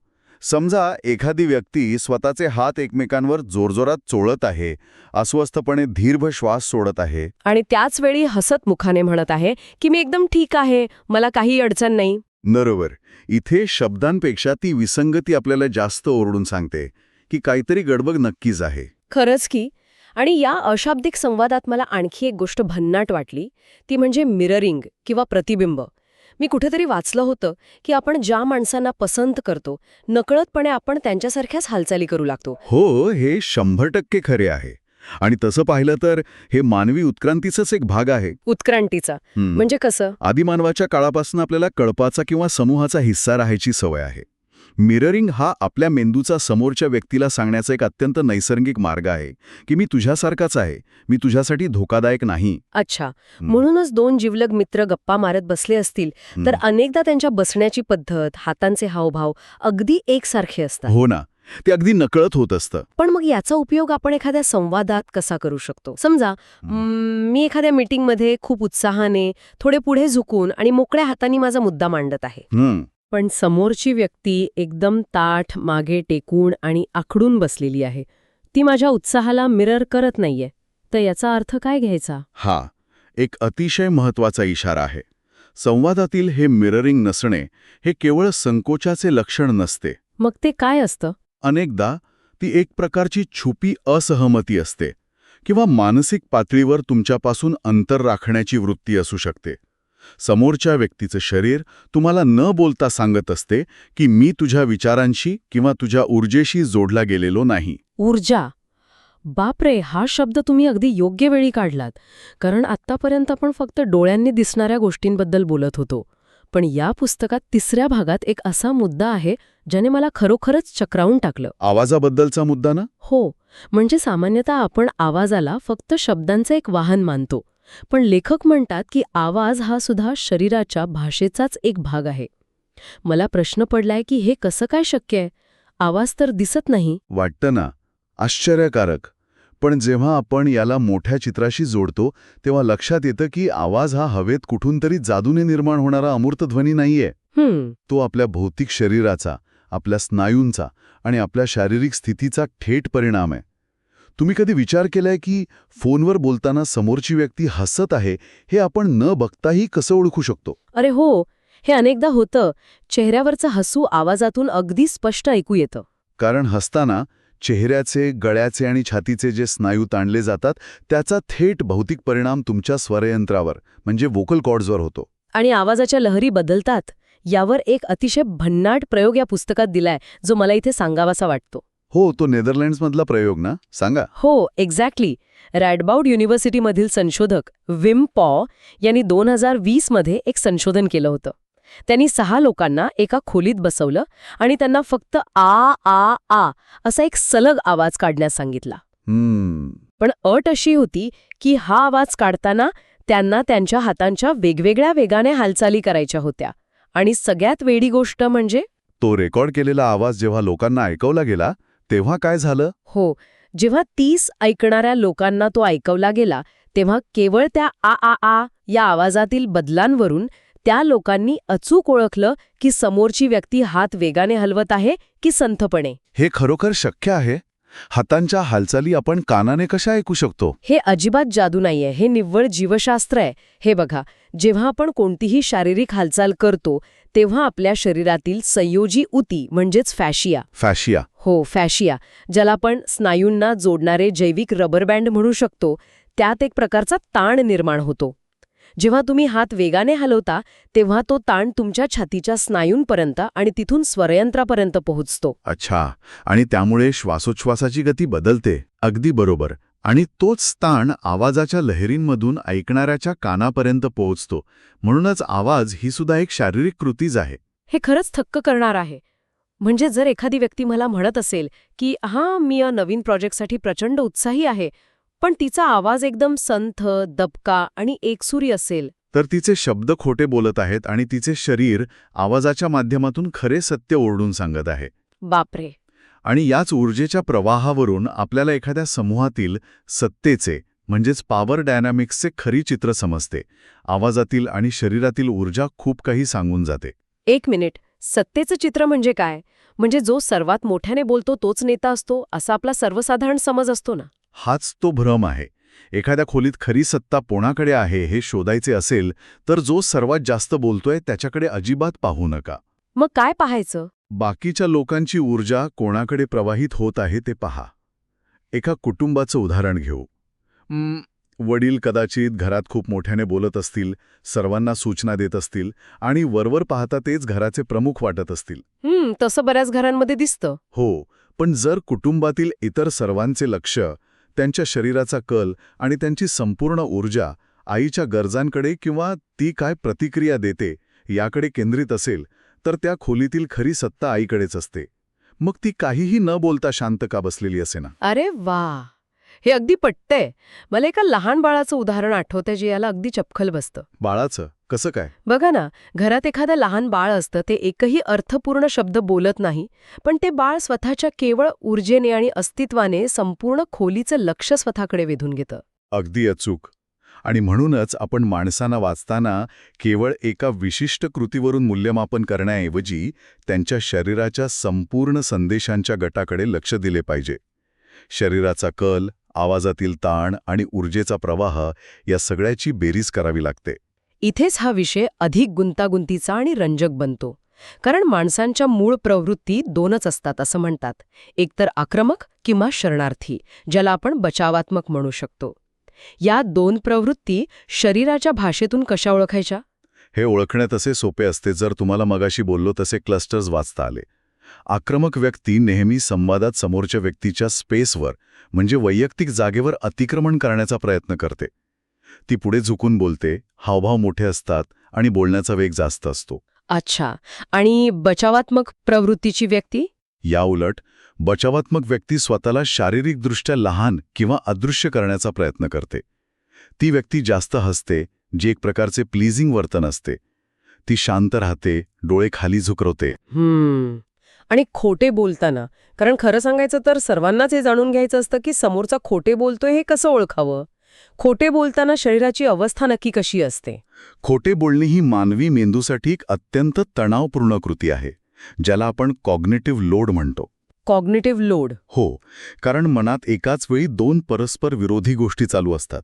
एक सत्य, जे मेंदूला माहीत असते आणि जे लपवायचे असते, आणि दुसरे खोटे, जे नव्याने तयार करून समोरच्याला पटवून द्यायचे असते. अच्छा, म्हणजे मेंदूवर दुहेरी ताण येतो. अगदी. आणि या विसंगतीमुळे निर्माण होणारा मानसिक तणाव शरीरातून कुठल्या ना कुठल्या मार्गाने बाहेर पडण्यासाठी धडपडत असतो. मी पुस्तकात वाचलं की याला धरून ठेवण्याची वृत्ती किंवा होल्डिंग असं म्हटलं आहे. म्हणजे एखादी व्यक्ती स्वतःचे भावना, आपला श्वास किंवा स्वतःचे हात घट्ट आवळून धरत असेल तर ते काहीतरी लपवण्याचं लक्षण असते.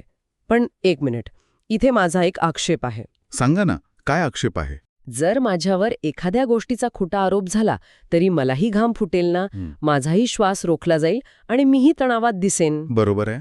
मग जर एखाद्या व्यक्तीचे संपूर्ण शरीर तणाव दर्शवत असेल तर तो तणाव जाणीवपूर्वक खोटे बोलण्यामुळे आहे की केवळ खोट्या आरोपामुळे आलेल्या अस्वस्थतेमुळे आहे? हा फरक कसा ओळखायचा? दोन्हीकडे लक्षणे तर सारखीच दिसतात. हां, अतिशय उत्तम आणि कळीचा प्रश्न आहे. आणि इथेच आपण सुरुवातीला चर्चा केलेली बेसलाईन कामी येते. ओहो. बेसलाईन. हो, हा फरक ओळखण्यासाठी बदलत्या वर्तनाकडे लक्ष द्यावं लागतं. समजा एखादी व्यक्ती चौकशी दरम्यान एरवी अगदी शांत आहे, मोकळेपणाने उत्तरे देत आहे. तिची बेसलाईन नॉर्मल आहे. पण संवादातील एखाद्या विशिष्ट प्रश्नावर ती अचानक स्वतःला सावरू लागली, तिचा श्वास काही सेकंदांसाठी रोखला गेला, बोटांची पेरे पांढरी पडेपर्यंत तिने खुर्चीचे हात घट्ट धरले. एक्झॅक्टली. बेसलाईनमध्ये झालेला हा अचानक आणि तीव्र बदल दर्शवतो की त्या विशिष्ट प्रश्नाच्या उत्तरात काहीतरी जाणीवपूर्वक लपवण्याचा प्रयत्न होत आहे. कमाल आहे. म्हणजे तो बदलता क्षण पकडणे महत्वाचे आहे. आता मला वाटतं आपण एका वेगळ्या आणि अधिक खोल पातळीवर जाणार आहोत. मला एक उपमा सुचतेय. सांगा. जर शरीराची भाषा, इशाऱ्यांचे गट आणि हे बदलणारे वर्तन हे रोजचे हवामान असेल, जे रोज बदलते, तर माणसाचे व्यक्तिमत्व हे त्या ठिकाणचे ऋतुचक्र किंवा क्लायमेट आहे. अरे वा, अतिशय समर्पक उपमा. हो ना, म्हणजे हवामान आज ऊन तर उद्या पाऊस असू शकते, पण ऋतुचक्र कायम असते.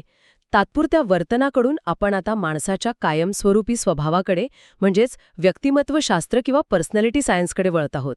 हो, आणि हे खूप गरजेचे आहे. शरीराची भाषा आणि त्यातील हावभाव तात्पुरते असतात, पण जेव्हा एखादे वर्तन, विचार करण्याची पद्धत आणि प्रतिक्रिया देण्याची सवय दीर्घकाळ टिकून राहते, वारंवार घडते, तेव्हा त्याचं रूपांतर माणसाच्या व्यक्तिमत्वात होते. आणि आधुनिक मानसशास्त्रात हे व्यक्तिमत्व मोजण्याचा एक अतिशय प्रभावी आणि वैज्ञानिकदृष्ट्या सिद्ध झालेलं साधन म्हणजे द बिग 5 मॉडेल. हे मॉडेल 1949 पासून विकसित होत आले आहे आणि ते मानवी स्वभावाला 5 मुख्य पैलूंमध्ये विभागते. या 5 पैलूंपैकी पहिला आहे मोकळेपणा किंवा ओपननेस, म्हणजे जोखीम पत्करण्याची, नवीन विचार स्वीकारण्याची आणि नवीन अनुभव घेण्याची तयारी. जे लोक यात वरच्या स्थानावर असतात ते कसे वागतात? हे लोक अत्यंत कल्पक असतात. तंत्रज्ञान क्षेत्रातील स्टीव्ह जॉब्ससारखे लोक याच श्रेणी देतात. ते प्रस्थापित नियमांना सतत आव्हान देतात. जर तुम्ही अशा व्यक्तीशी संवाद साधत असाल तर त्यांना रुटीन किंवा जुन्या परंपरेच्या गोष्टी सांगून चालणार नाही. त्यांना नेहमी काहीतरी आउट ऑफ द बॉक्स विचार द्यावा लागतो. अच्छा. आणि दुसरा पैलू आहे सजगता, ज्याला कॉन्शियन्शियसनेस म्हणतात.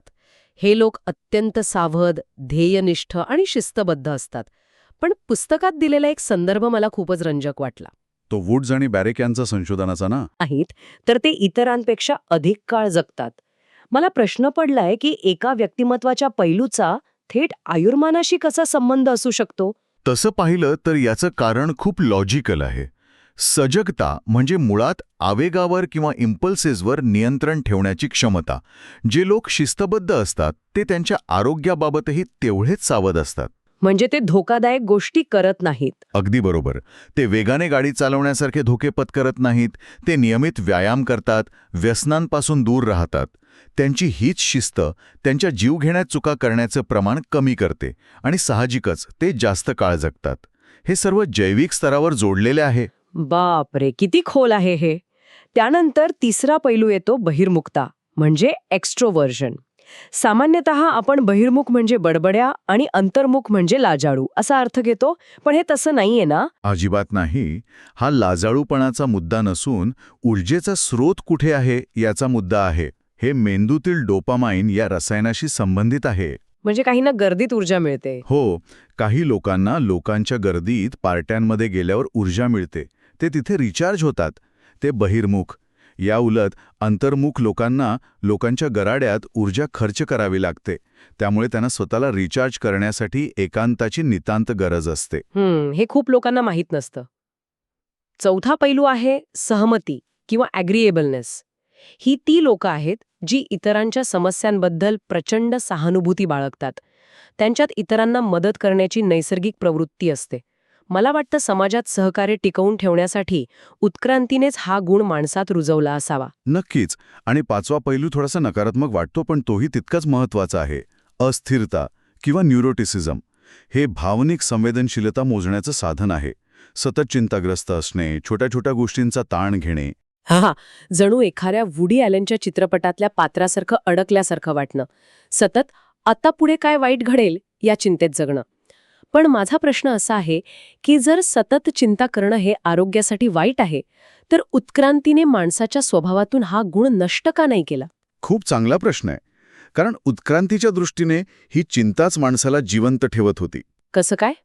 आदिमानवाच्या काळात जो माणूस प्रत्येक सळसळणाऱ्या पानाचा आवाज ऐकून तिथे वाघ तर नसेल अशी चिंता करत होता, तो पळून जाऊन जिवंत राहिला.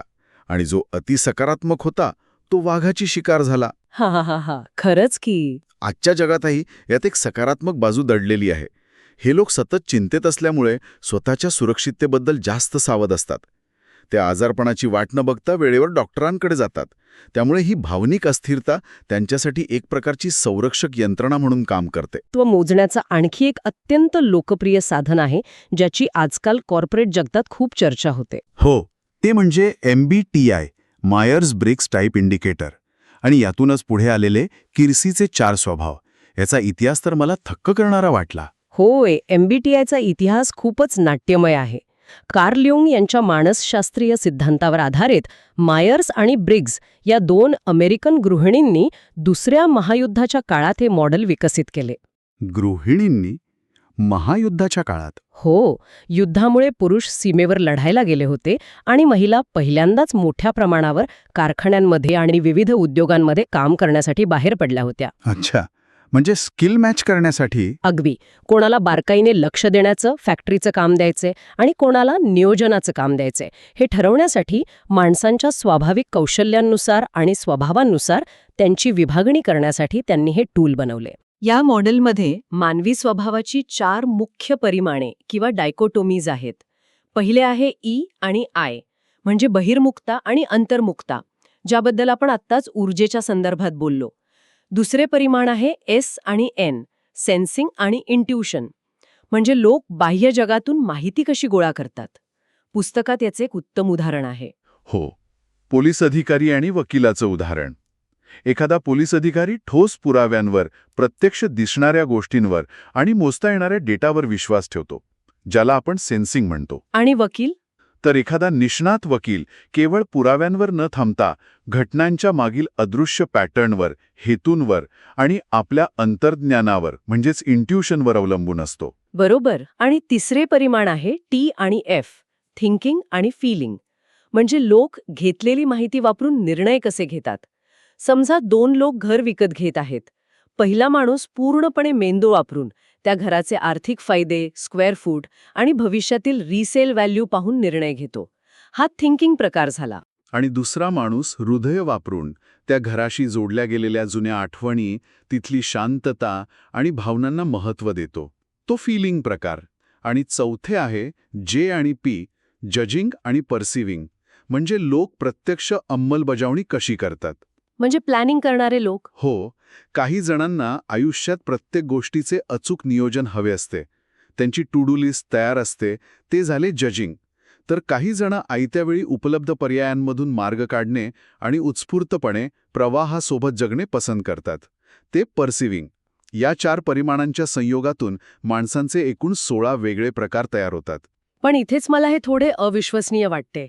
जगभरातील अब्जावधी माणसे खरोखरच अशा 16 साध्या आणि निश्चित चौकटींमध्ये किंवा डब्यांमध्ये बसू शकतात का? म्हणजे एखाद्या दिवशी मी एकदम शिस्तबद्ध असते, तर सुट्टीच्या दिवशी मी एकदम उत्स्फूर्त वागते. तुमचा आक्षेप अगदी रास्त आहे आणि इथेच अनेक मानसशास्त्रज्ञ या सिद्धांताला आव्हान देतात. डेव्हिड पिटेंजर यांच्या एका प्रसिद्ध अभ्यासाचा संदर्भ इथे देणं अत्यंत गरजेचं आहे. त्यांनी दाखवून दिले की जेव्हा लोक काही कालावधीनंतर पुन्हा ही MBTI टेस्ट देतात, तेव्हा जवळपास 50% लोकांचा रिझल्ट वेगळा येतो. बापरे, 50%? म्हणजे ही पद्धत 100% अचूक नाहीच. मुळीच नाही. ती माणसाच्या स्वभावाची फक्त 2 टोके दाखवते, पण बहुतांश लोक या 2 टोकांच्या मध्ये कुठेतरी असतात आणि परिस्थितीनुसार ते बदलू शकतात. हे मॉडेल आपल्याला एखाद्या व्यक्तीच्या कल किंवा प्रवृत्तीची दिशा देते, पण ते दगडावरची रेघ मानली जाऊ नये. म्हणूनच मला वाटतं या 16 प्रकारांमध्ये अडकण्यापेक्षा डेव्हिड किर्सी यांनी जे 4 मुख्य स्वभाव किंवा टेम्परमेंट्स मांडले ते जास्त व्यावहारिक आणि समजायला सोपे आहेत. हो, किर्सीचे वर्गीकरण खूप उपयुक्त आहे. त्यांनी या सर्व प्रकारांना फक्त 4 मुख्य गटांत विभागले. पहिला गट आहे द गार्डियन, म्हणजे रक्षक. हे लोक सुरक्षेची, नियमांची आणि संस्थेची खूप काळजी घेणारे असतात. आपल्या लोकसंख्येचा एक खूप मोठा भाग याच गटात मोडतो. दुसरा गट आहे द आर्टिसन, म्हणजे कलाकार किंवा कुशल. हे अत्यंत कृतिशील लोक असतात. ते परिस्थितीशी चटकन जुळवून घेतात आणि कोणतीही साधने वापरण्यात ते कमालीचे पटाईत असतात. तुम्हाला आश्चर्य वाटेल, पण रक्षक आणि कलाकार हे दोन्ही गट मिळून समाजाची साधारण 80% लोकसंख्या तयार होते. उरलेल्या 20% येतात द आयडियलिस्ट, म्हणजे आदर्शवादी, आणि द रॅशनल, म्हणजे तर्कनिष्ठ. आदर्शवादी लोक नेहमी आयुष्याचा सखोल अर्थ आणि स्वतःची ओळख शोधत असतात. ते उत्तम मार्गदर्शक असतात. तर तर्कनिष्ठ लोक निव्वळ ज्ञान, रणनीती आणि अत्यंत वस्तुनिष्ठतेवर भर देतात. मग याचा प्रत्यक्ष व्यवहारात, विशेषतः संवादात प्रचंड मोठा फायदा होतो. जर तुम्हाला समोरच्या व्यक्तीची देहबोली आणि बोलण्याच्या पद्धतीवरून समजले की हा माणूस आदर्शवादी गटातला आहे, तर तुम्ही त्याच्याशी केवळ पैशांच्या किंवा फायद्याच्या गोष्टी करून चालणार नाही. मग काय करावं लागेल? तुम्हाला त्याच्या हेतूंचे, चांगुलपणाचे कौतुक करावे लागेल. अच्छा. आणि जर तो माणूस कलाकार किंवा आर्टिझन स्वभावाचा असेल, तर त्याला भावनिक आवाहन करण्याऐवजी याचा आज, आत्ता प्रत्यक्ष व्यावहारिक फायदा काय आहे हे सांगावं लागेल. म्हणजेच माणसाचा मूळ स्वभाव ओळखून आपण आपल्या संवादाची दिशा आणि पद्धत ठरवू शकतो. अगदी बरोबर. आणि जेव्हा आपण एखाद्या व्यक्तीचे केवळ शब्द न ऐकता त्याच्या शरीराची भाषा, बेसलाईनमधील बदल, आवाजातील लपलेले ताण आणि त्यांचे हे मूळ व्यक्तिमत्व या सगळ्याची सांगड घालतो, तेव्हा आपण त्या व्यक्तीला खऱ्या अर्थाने वाचत असतो. नक्कीच. आजच्या या सखोल विश्लेषणातून आपण हेच शिकलो की मानवी संवाद ही किती सुंदर आणि गुंतागुंतीची प्रक्रिया आहे. ही कला अवगत असणारे लोक संवादात नेहमीच अधिक प्रभावी आणि आकर्षक वाटतात. पण हे सर्व समजून घेतल्यानंतर शेवटी माझ्या मनात एक अत्यंत वेगळाच विचार येत आहे. कोणता विचार? आपण आत्ताच पाहिलं की परिस्थितीनुसार, वेळेनुसार आणि अगदी समोर कोण आहे यानुसार माणसाचे वर्तन, त्याची देहबोली आणि अगदी त्याचे व्यक्तिमत्वाचे रिझल्ट्स देखील बदलू शकतात. बरोबर आहे. मग यावर थोडा सखोल विचार केल्यास असं वाटतं की ज्याला आपण एखाद्याचे खरे व्यक्तिमत्व म्हणतो, अशी एखादी निश्चित आणि स्थिर गोष्ट खरंच अस्तित्वात असते का? की आपण समोरच्या व्यक्तीला कधीच पूर्णपणे वाचत नसून ती व्यक्ती केवळ आपल्याशी त्या एका विशिष्ट क्षणी आणि परिस्थितीत कशी वागत आहे, आपण फक्त तेवढीच तात्पुरती प्रतिक्रिया वाचत असतो? हा विचार नक्की करून पाहण्यासारखा आहे. एक प्रसंग आपण डोळ्यासमोर आणूया. समजा आपण एखाद्या व्यक्तीला एक अत्यंत महत्वाचा किंवा थोडा अवघड प्रश्न विचारतोय आणि तो माणूस अचानक अस्वस्थ होतो, मानेवरचा घाम पुसतो किंवा बोलताना नजर टाळतो. साहजिकच तो आपल्याशी खोटं बोलतोय असा आपला समज होतो, बरोबर? हो, म्हणजे वर्षानुवर्ष आपल्याला हेच शिकवलं गेलंय की खोटं बोलणारी व्यक्ती हमखास काहीतरी शारीरिक हावभावांच्या किंवा बॉडी लँग्वेजच्या चुका करते. जणू काही आपण सगळे एका मोठ्या पोकर गेममध्ये बसलो आहोत. हो ना. आणि समोरच्याचे हातवारे पाहून आपल्याला लगेच सत्य समजणार आहे असा आपला एक गैरसमज असतो. अगदी खरंय. पण प्रत्यक्षात मानवी मन आणि फसवणूक या गोष्टी इतक्या वरवरच्या नसतात. त्यात खूप खोल गुंतागुंत असते. आणि म्हणूनच आज आपण या विषयाच्या अगदी मुळाशी जाणार आहोत. Read people like a book या पुस्तकावर आधारित आपल्या या सखोल विश्लेषणाचा हा 5 पैकी 4था भाग आहे. हो. आणि आजचा आपला मुख्य उद्देश हा आहे की लोक जेव्हा जाणीवपूर्वक फसवणूक करतात किंवा काहीतरी लपवतात तेव्हा त्यांच्या मनाचा खेळ कसा ओळखायचा. नक्कीच. आज आपण कोणतीही जुजबी किंवा वरवरची ट्रिक पाहणार नाही आहोत, तर यामागील खरी वैज्ञानिक कारणे आणि मेंदूची कार्यपद्धती समजून घेणार आहोत. आणि यातला सर्वात रंजक भाग हा आहे की दुसऱ्यांना वाचण्याची ही कला केवळ काही हावभाव पाठ करण्यापुरती मर्यादित नाहीये. मानवी मेंदू तणावाचा सामना कसा करतो आणि सत्य नकळतपणे कसं बाहेर पडतं हे समजून घेणं जास्त महत्वाचं आहे. बरोबर. पण एखादी व्यक्ती खोटं बोलते की नाही हे शोधण्याआधी आपल्याला त्या व्यक्तीचा मूळ स्वभाव माहिती असणं गरजेचं असतं. आपण याआधी ओशन आणि MBTI सारख्या व्यक्तिमत्व चाचण्या पाहिल्या आहेत, पण या पुस्तकात ॲनियाग्रॅम नावाच्या एका अत्यंत वेगळ्या मॉडेलचा उल्लेख आहे. हो, ॲनियाग्रॅम. हे मॉडेल लोक काय करतात यापेक्षा ते कसे आणि का करतात या त्यांच्या आतल्या प्रेरणांवर जास्त लक्ष केंद्रित करतं. आणि मला वाटतं हे आत्मसुधारणेसाठी खूप उपयुक्त आहे. यात 9 प्रकार आहेत ना? अगदी बरोबर. 9 प्रकार आहेत. सुधारक, मदतनीस, यश मिळवणारे असे अनेक. पण आपण इथे ते 9च्या 9 प्रकार पाठ करत बसणार नाही आहोत. त्याऐवजी हे प्रत्यक्ष आयुष्यात कसं काम करतं ते पाहूया. उदाहरणार्थ आपण 2 अत्यंत विरुद्ध स्वभावाचे प्रकार घेऊ. आव्हान देणारे म्हणजे टाईप 8 आणि मध्यस्थ म्हणजे टाईप 9. अच्छा. म्हणजे समजा एखाद्या ऑफिसमध्ये 2 विभागांमध्ये मोठा वाद सुरू आहे. तर हे 2 लोक त्या परिस्थितीला कसे सामोरे जातील? इथेच तुम्हाला त्यांच्या मूळ प्रेरणा दिसतील. जो टाईप 8 असेल तो थेट त्या वादात उडी घेईल. त्याला परिस्थितीवर नियंत्रण मिळवायचं असतं. तो थोडा आक्रमक वाटू शकतो. हो, पण त्याची मूळ गरज स्वतःचे रक्षण करणे आणि ताकद दाखवणे ही असते.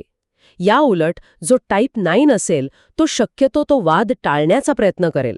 म्हणजे त्याला शांतता हवी असते? अगदी. त्याची मूळ गरज शांतता आणि सुसंवाद टिकवून ठेवणे ही असते.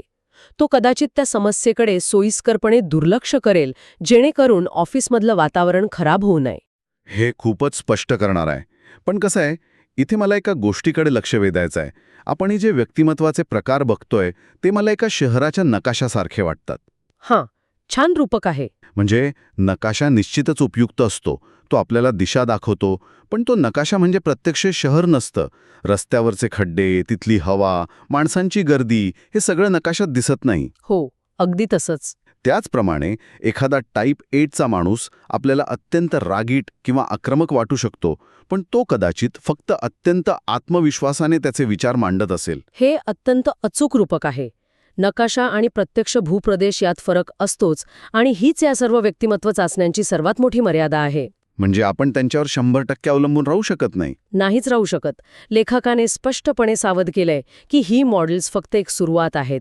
जर आपण या चाचण्यांवर आंधळेपणाने विश्वास ठेवला आणि प्रत्येक व्यक्तीला या साच्यांमध्ये जबरदस्तीने बसवण्याचा प्रयत्न केला तर आपण लोकांबद्दल पूर्णपणे चुकीचे आडाखे बांधू. अगदी तेच.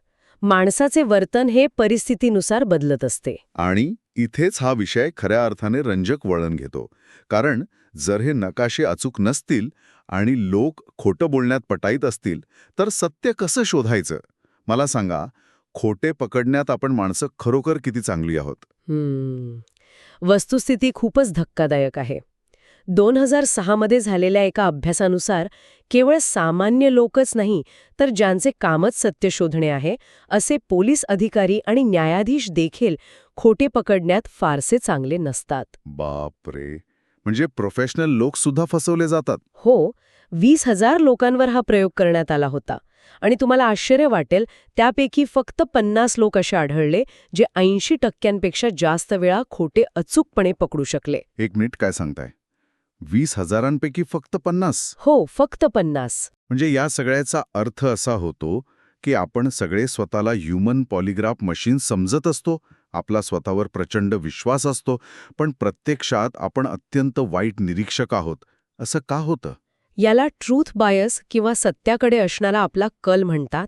आपल्याला आतून कुठेतरी असं वाटत असतं की जग सुरक्षित आहे, लोक चांगले आहेत आणि कोणीही आपल्याशी विनाकारण खोटं बोलणार नाही. म्हणजे आपला भाबडेपण आपल्याला अंध बनवतो. अगदी.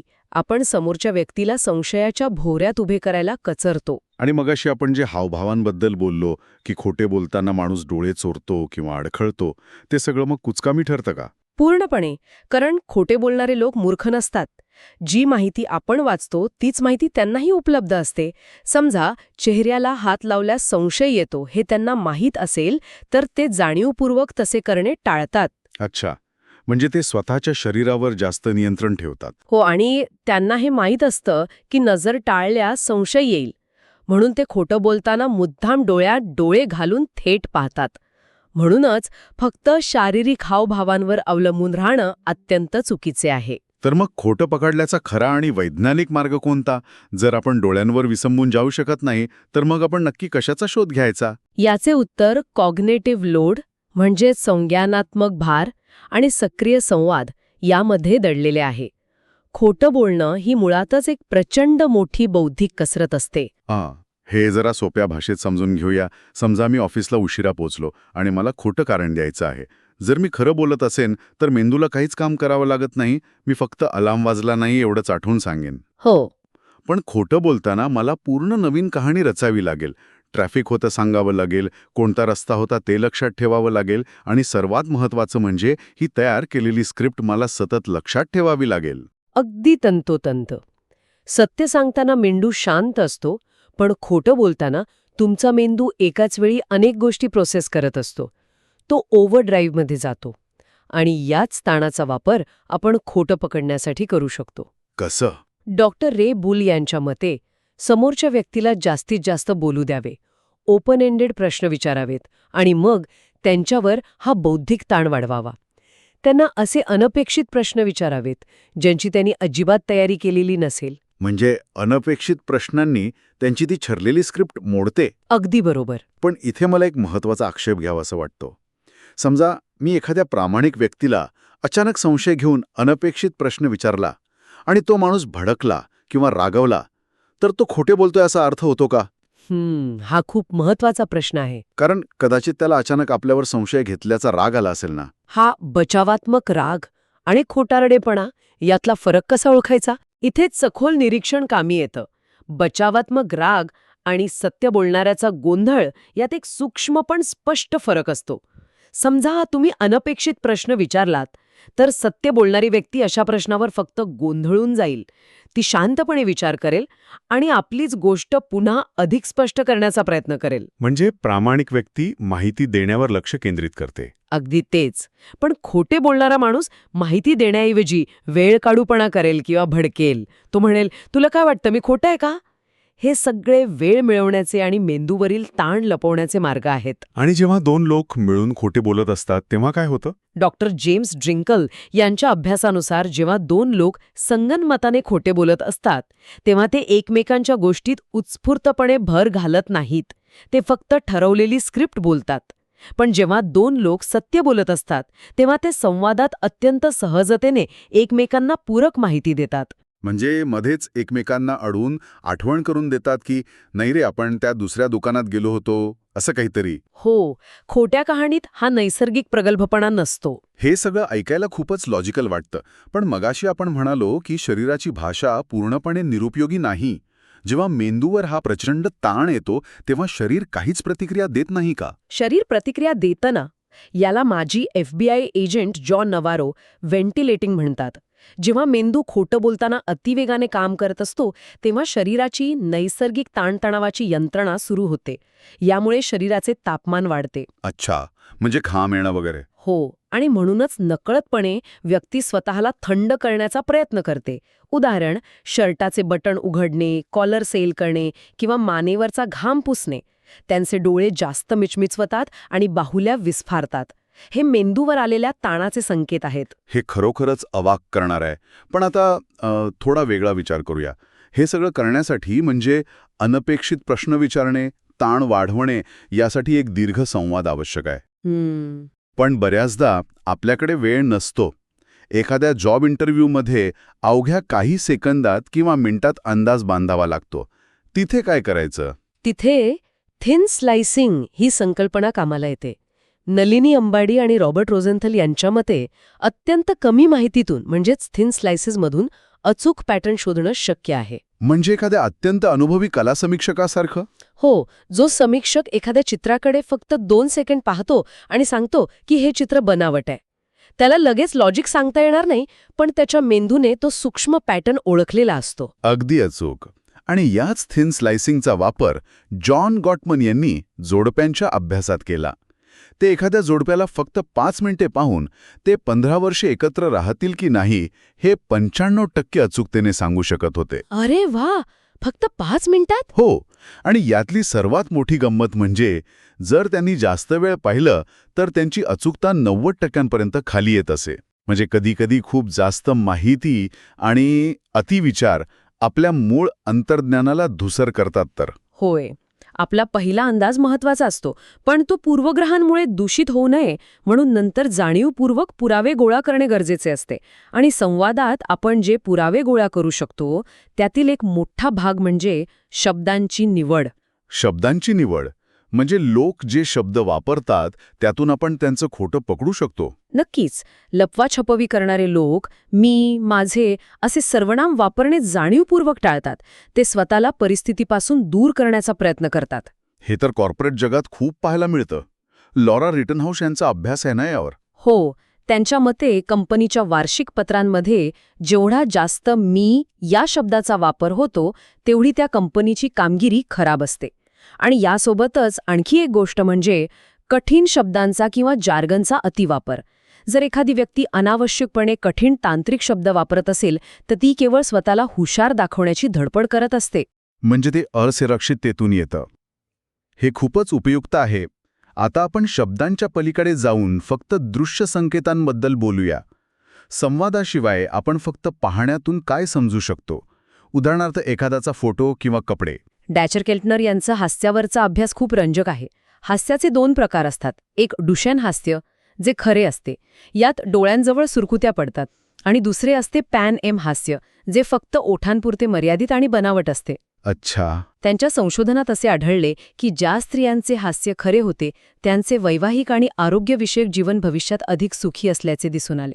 म्हणजे खोटं हसणं तुमच्या भविष्याबद्दलही बरंच काही सांगून जातं.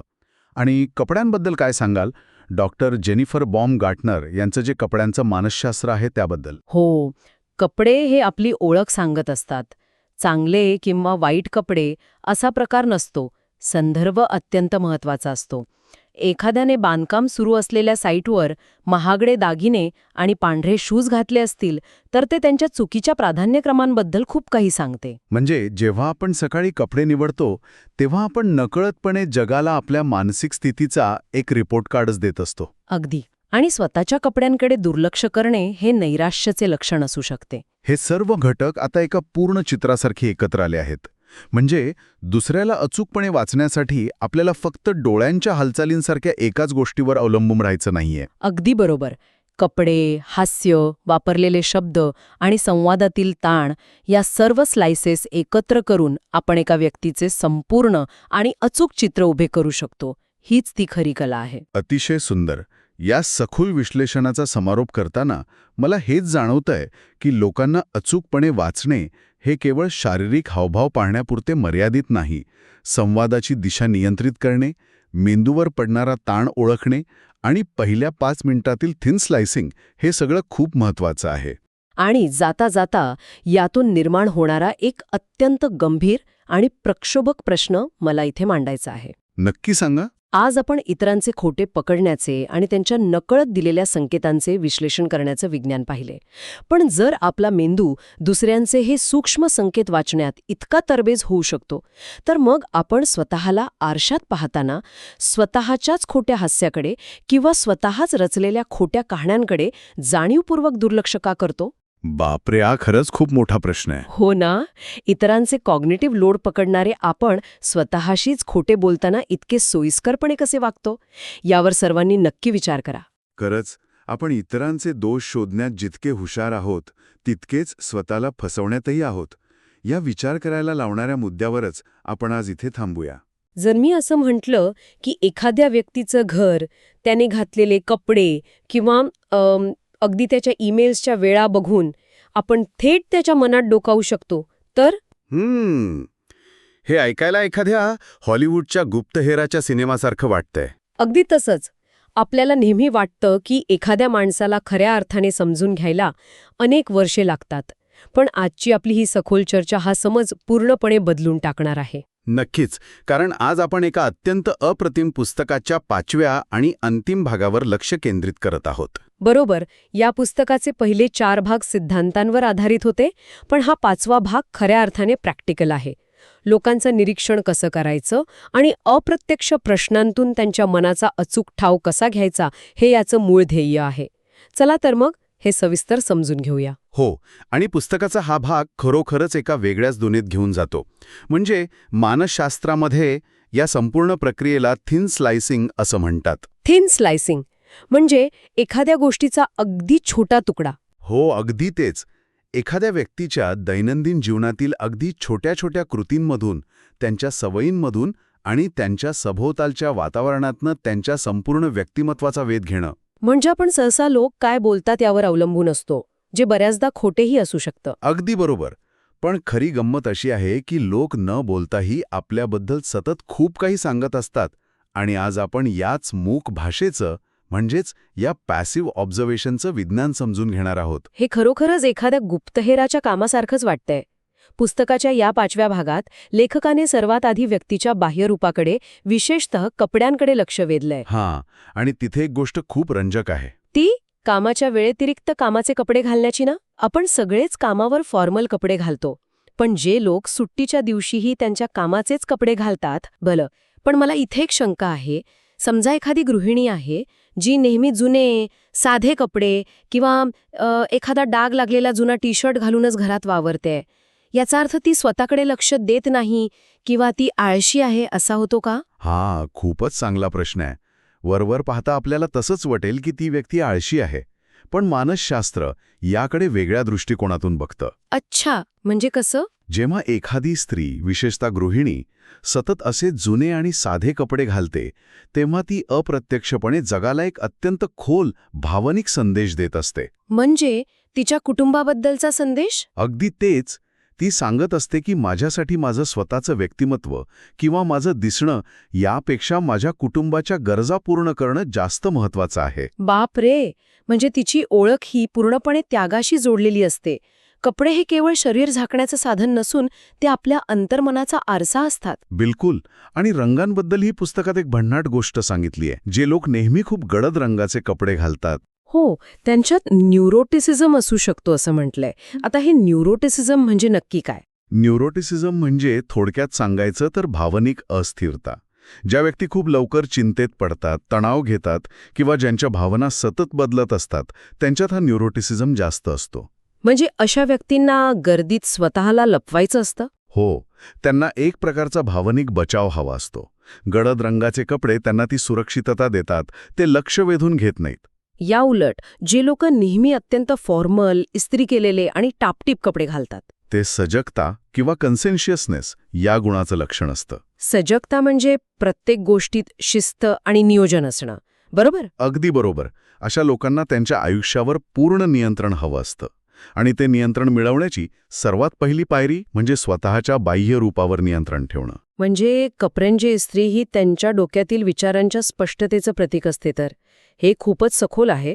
पण केवळ कपडेच नाही, माणसाचं घर सुद्धा त्याच्याबद्दल खूप काही सांगतं. नक्कीच. फ्रान्समधील प्रोव्हान्स नावाच्या एका खेड्यातील सायप्रस झाडांचं उदाहरण आठवते का? हो ना. तिथे घराबाहेर लावली जाणारी झाडं म्हणजे केवळ निसर्गाचा प्रेम नसून ती एक प्रकारची सामाजिक सीमा ठरवतात. हो. जर घराबाहेर 3 सायप्रसची झाडं असतील तर येणाऱ्या पाहुण्याला न बोलता समजतं की इथे आपल्याला जेवण आणि निवारा दोन्ही मिळेल. आणि 2 झाडं असतील तर फक्त जेवण मिळेल. आणि जर एकच झाड असेल तर त्याचा अर्थ आमच्यापासून दूर राहा असा होतो. अगदी तेच. अमेरिकेतील ख्रिसमस डेकोरेशनचंही असंच काहीचं आहे. जे लोक घराबाहेर खूप भव्य सजावट करतात, दिवे लावतात, ते केवळ सण साजरा करत नसतात. मग ते काय करत असतात? मानसशास्त्रीय दृष्ट्या ते अप्रत्यक्षपणे शेजाऱ्यांशी सामाजिक बांधिलकी आणि मैत्रीपूर्ण संबंध प्रस्थापित करण्याचे संकेत देत असतात. त्यांना समाजाचा एक अविभाज्य भाग व्हायचं असतं. आणि याच संदर्भात सॅम गॉसलिंग नावाच्या संशोधकाचं संशोधन अत्यंत महत्त्वाचं ठरतं. हो, त्यांनी एक भन्नाट प्रयोग केला होता. काही अनोळखी लोकांना दुसऱ्यांच्या बेडरूममध्ये पाठवलं गेलं होतं. आणि केवळ त्या खोलीतील वस्तू बघून त्यांनी त्या व्यक्तीच्या स्वभावाचं जे अचूक वर्णन केलं ते खरंच थक्क करणार होतं. पण हे कसं शक्य आहे? फक्त वस्तू बघून स्वभाव कसा ओळखता येतो? कारण त्यांच्या मते घरातील वस्तूंचे 3 मुख्य प्रकार पडतात. पहिला प्रकार म्हणजे ओळखीचे दावे किंवा आयडेंटिटी क्लेम्स. यात घरातील पोस्टर्स, टॅटू किंवा शोभेच्या वस्तू येतात ना? हो, यातून व्यक्ती जगाला ओरडून सांगत असते की मी असा आहे, मला असं बघा. दुसरा प्रकार आहे भावना नियंत्रित करणाऱ्या वस्तू. फिलिंग रेग्युलेटर्स, जसं की डेस्कवर ठेवलेला कुटुंबाचा फोटो किंवा भिंतीवर लावलेला एखादा प्रेरणादायी सुविचार. अगदी बरोबर.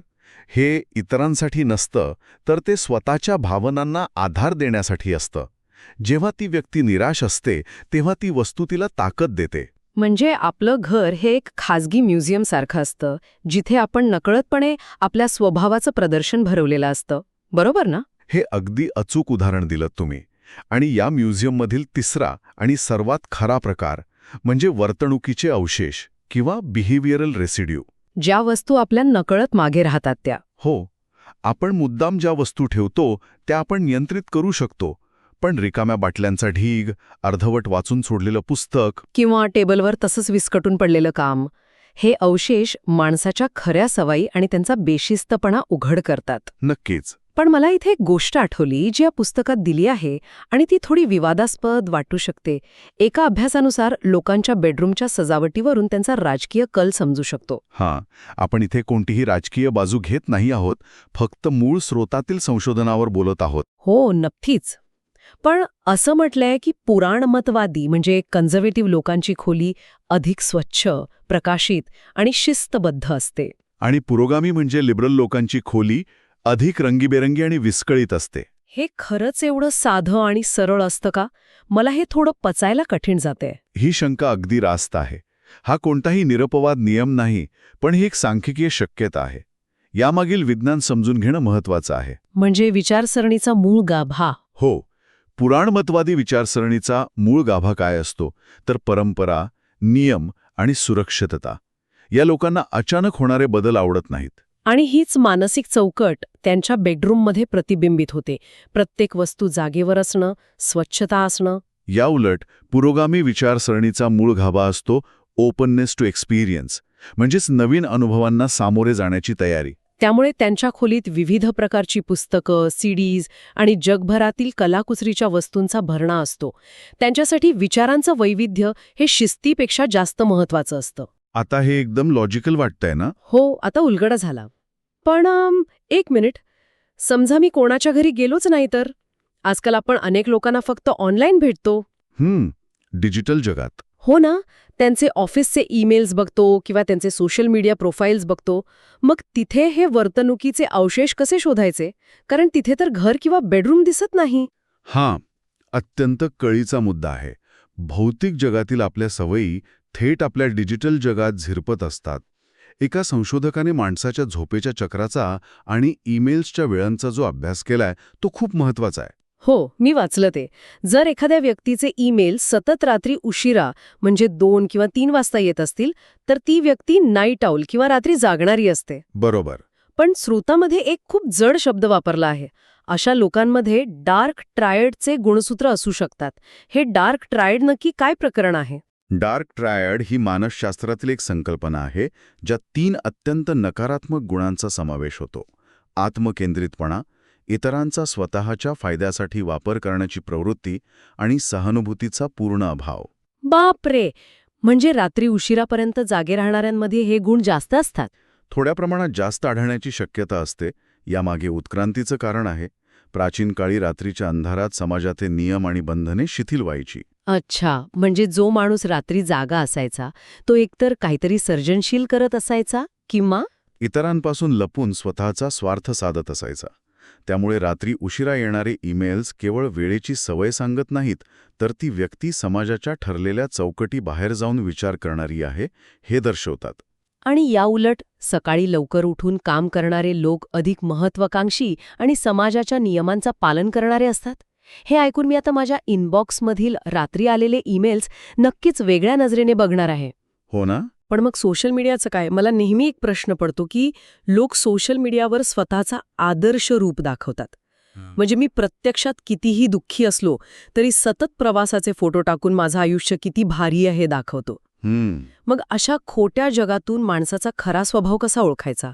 येथे सर्वात आकर्षक गोष्ट म्हणजे एका प्रसिद्ध सायकोलॉजी अभ्यासाने आपला हा सर्वात मोठा गैरसमज दूर केला आहे. आपल्याला वाटतं की लोक सोशल मीडियावर पूर्णपणे खोटे वागतात. नाही वागत. नाही, बहुतांश लोक तिथे आपलं खरं रूपच प्रदर्शित करत असतात. तुम्ही ज्या आदर्श रूपाबद्दल म्हणालात ते आदर्श रूप देखील त्या व्यक्तीच्या खऱ्या मूल्यांचाच एक भाग असतो. म्हणजे मी खोटे फोटो टाकले तरी ते माझं खरं रूप कसं काय असू शकतं? कारण तुम्ही कोणत्या गोष्टीचा देखावा करायचा हे ठरवता त्यावरून तुमची मूल्ये समजतात. जर कोणी सतत प्रवासाचे फोटो टाकत असेल, जरी तो वर्षातून एकदाच फिरत असेल, तरी याचा अर्थ त्याच्या अंतर्मनात प्रवास आणि स्वातंत्र्य या मूल्यांबद्दल खूप आदर आहे. अरे च्छा, म्हणजे तो स्वतःला त्याच चष्म्यातून पाहतो तर? अगदी. प्रोफाईल फोटोचं उदाहरण घ्या. ज्यांच्या फोटोत ते एकटेच असतात आणि चेहऱ्यावर कोणताही भाव नसतो, ते लोक ओपननेसचे दर्शवतात किंवा काही वेळा त्यांच्यातील न्यूरोटिझम लपवण्याचा प्रयत्न करतात.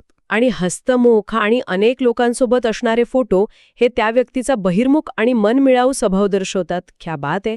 म्हणजे डिजिटल पाऊलखुणा ही खऱ्याच असतात तर? हो. आणि डिजिटल जगातून पुन्हा एकदा प्रत्यक्ष व्यावसायिक आयुष्यात, कामाच्या ठिकाणी येऊया. इंटरव्ह्यू किंवा मीटिंगमध्ये आपण सर्वात पहिली कोणती कृती करतो? हस्तांदोलन म्हणजे शेक हँड. एका सायकोलॉजी पेपरनुसार केवळ एका हस्तांदोलनावरून समोरच्या व्यक्तीची सजगता ओळखता येते. पण एका साध्या स्पर्शातून एवढं कसं काय समजू शकतं? कारण हस्तांदोलन ही केवळ एक शारीरिक कृती नाही, तर तो एक सामाजिक करार आहे. जेव्हा कोणी तुम्हाला अत्यंत ढिले हस्तांदोलन करतं, ज्याला डेड फिश म्हटलं आहे, म्हणजे तिथे त्यांना त्या सामाजिक संवादात स्वतःला गुंतवू इच्छित नसतं.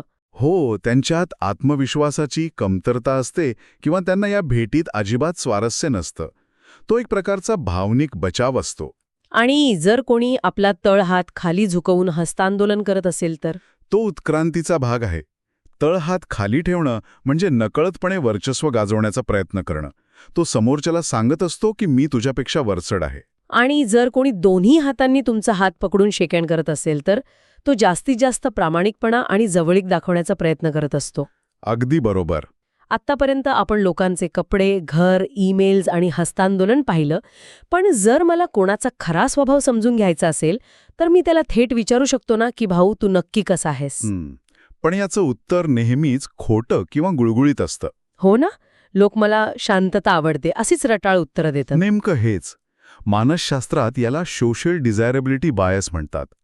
लोक नेहमी स्वतःला समाजाला अपेक्षित अशा चांगल्या प्रकाशात दाखवण्याचा प्रयत्न करतात. म्हणूनच पुस्तकाच्या या 5व्या भागात सक्रिय निरीक्षणाची अत्यंत प्रभावी पद्धत सांगितली आहे, ती म्हणजे अप्रत्यक्ष प्रश्न. हो, आणि हे अप्रत्यक्ष प्रश्न विचारणं म्हणजे एखाद्या बंद दरवाजेची योग्य किल्ली शोधल्यासारखंच आहे. पुस्तकात असे 10 अप्रत्यक्ष प्रश्न दिले आहेत जे माणसाचं संरक्षण कवच भेदून थेट त्याच्या अंतर्मनात प्रवेश करतात. आपण पहिली संकल्पना बघूया, माणसाचे खरे हेतू आणि मूल्य शोधणं. अगदी बरोबर. पुस्तकातील पहिला प्रश्न आहे, कोणत्या बक्षिसासाठी तुम्ही सर्वात जास्त मेहनत घ्याल आणि कोणती शिक्षा टाळण्यासाठी आटोकाट प्रयत्न कराल? हा प्रश्न माणसाला चालना देणाऱ्या मूळ प्रवृत्ती उघड करतो. समजा एखादा जुगारी माणूस आहे, त्याला फक्त जॅकपॉट हवा असतो. पण तो तसं का करतो? त्याला खरोखर पैसे हवेत की त्या जुगारात मिळणारं थ्रिल आणि डोपामिन हवंय? बक्षीस काय आहे यावरून त्याची खरी भूक समजते. याच संदर्भात दुसरा प्रश्न पैशांबद्दल आहे. तुम्हाला पैसे कुठे खर्च करायला आवडतील आणि कुठे तुम्ही काटकसर कराल? समजा एखाद्याला 5 स्टार हॉटेलमध्ये राहण्यापेक्षा एखाद्या महागड्या जंगल सफारीवर हजारो रुपये खर्च करायला आवडत असेल तर? यावरून हेच स्पष्ट होतं की त्याच्यासाठी भौतिक वस्तूंपेक्षा अनुभव जास्त महत्वाचे आहेत. तो निसर्ग आणि साहसाला अधिक मूल्य देतो. थेट प्रश्न विचारला असता तर कदाचित त्याने हे एवढ्याच स्पष्टपणे सांगितलं नसतं. तिसरा आणि चौथा प्रश्न व्यक्तीच्या यश आणि नैसर्गिक आवडीबद्दल आहे. तुमचे सर्वात मोठे यश आणि सर्वात मोठे अपयश कोणते? आणि कोणते काम तुम्हाला सहज वाटते आणि कशाने लगेच थकवा येतो? जेव्हा आपण एखाद्याला त्यांच्या यशाबद्दल विचारतो तेव्हा आपण खऱ्या अर्थाने त्यांना कोणत्या गोष्टीचा अभिमान आहे हे शोधत असतो. उदाहरणार्थ, एखाद्या कॉर्पोरेट महिलेला तिचं नश विचारलं तर ती कदाचित तिच्या मोठ्या पगाराबद्दल सांगेल. पण का? कारण पगार हे पैशांचे नाही, तर तिच्या स्वातंत्र्याचे आणि स्वबळावर उभे राहण्याच्या मूल्याचं प्रतीक असते. आणि कामाच्या सहजतेबद्दलचा प्रश्न कौशल्य आणि आवड यातील फरक स्पष्ट करतो. एखाद्या बेकरचं उदाहरण घ्या.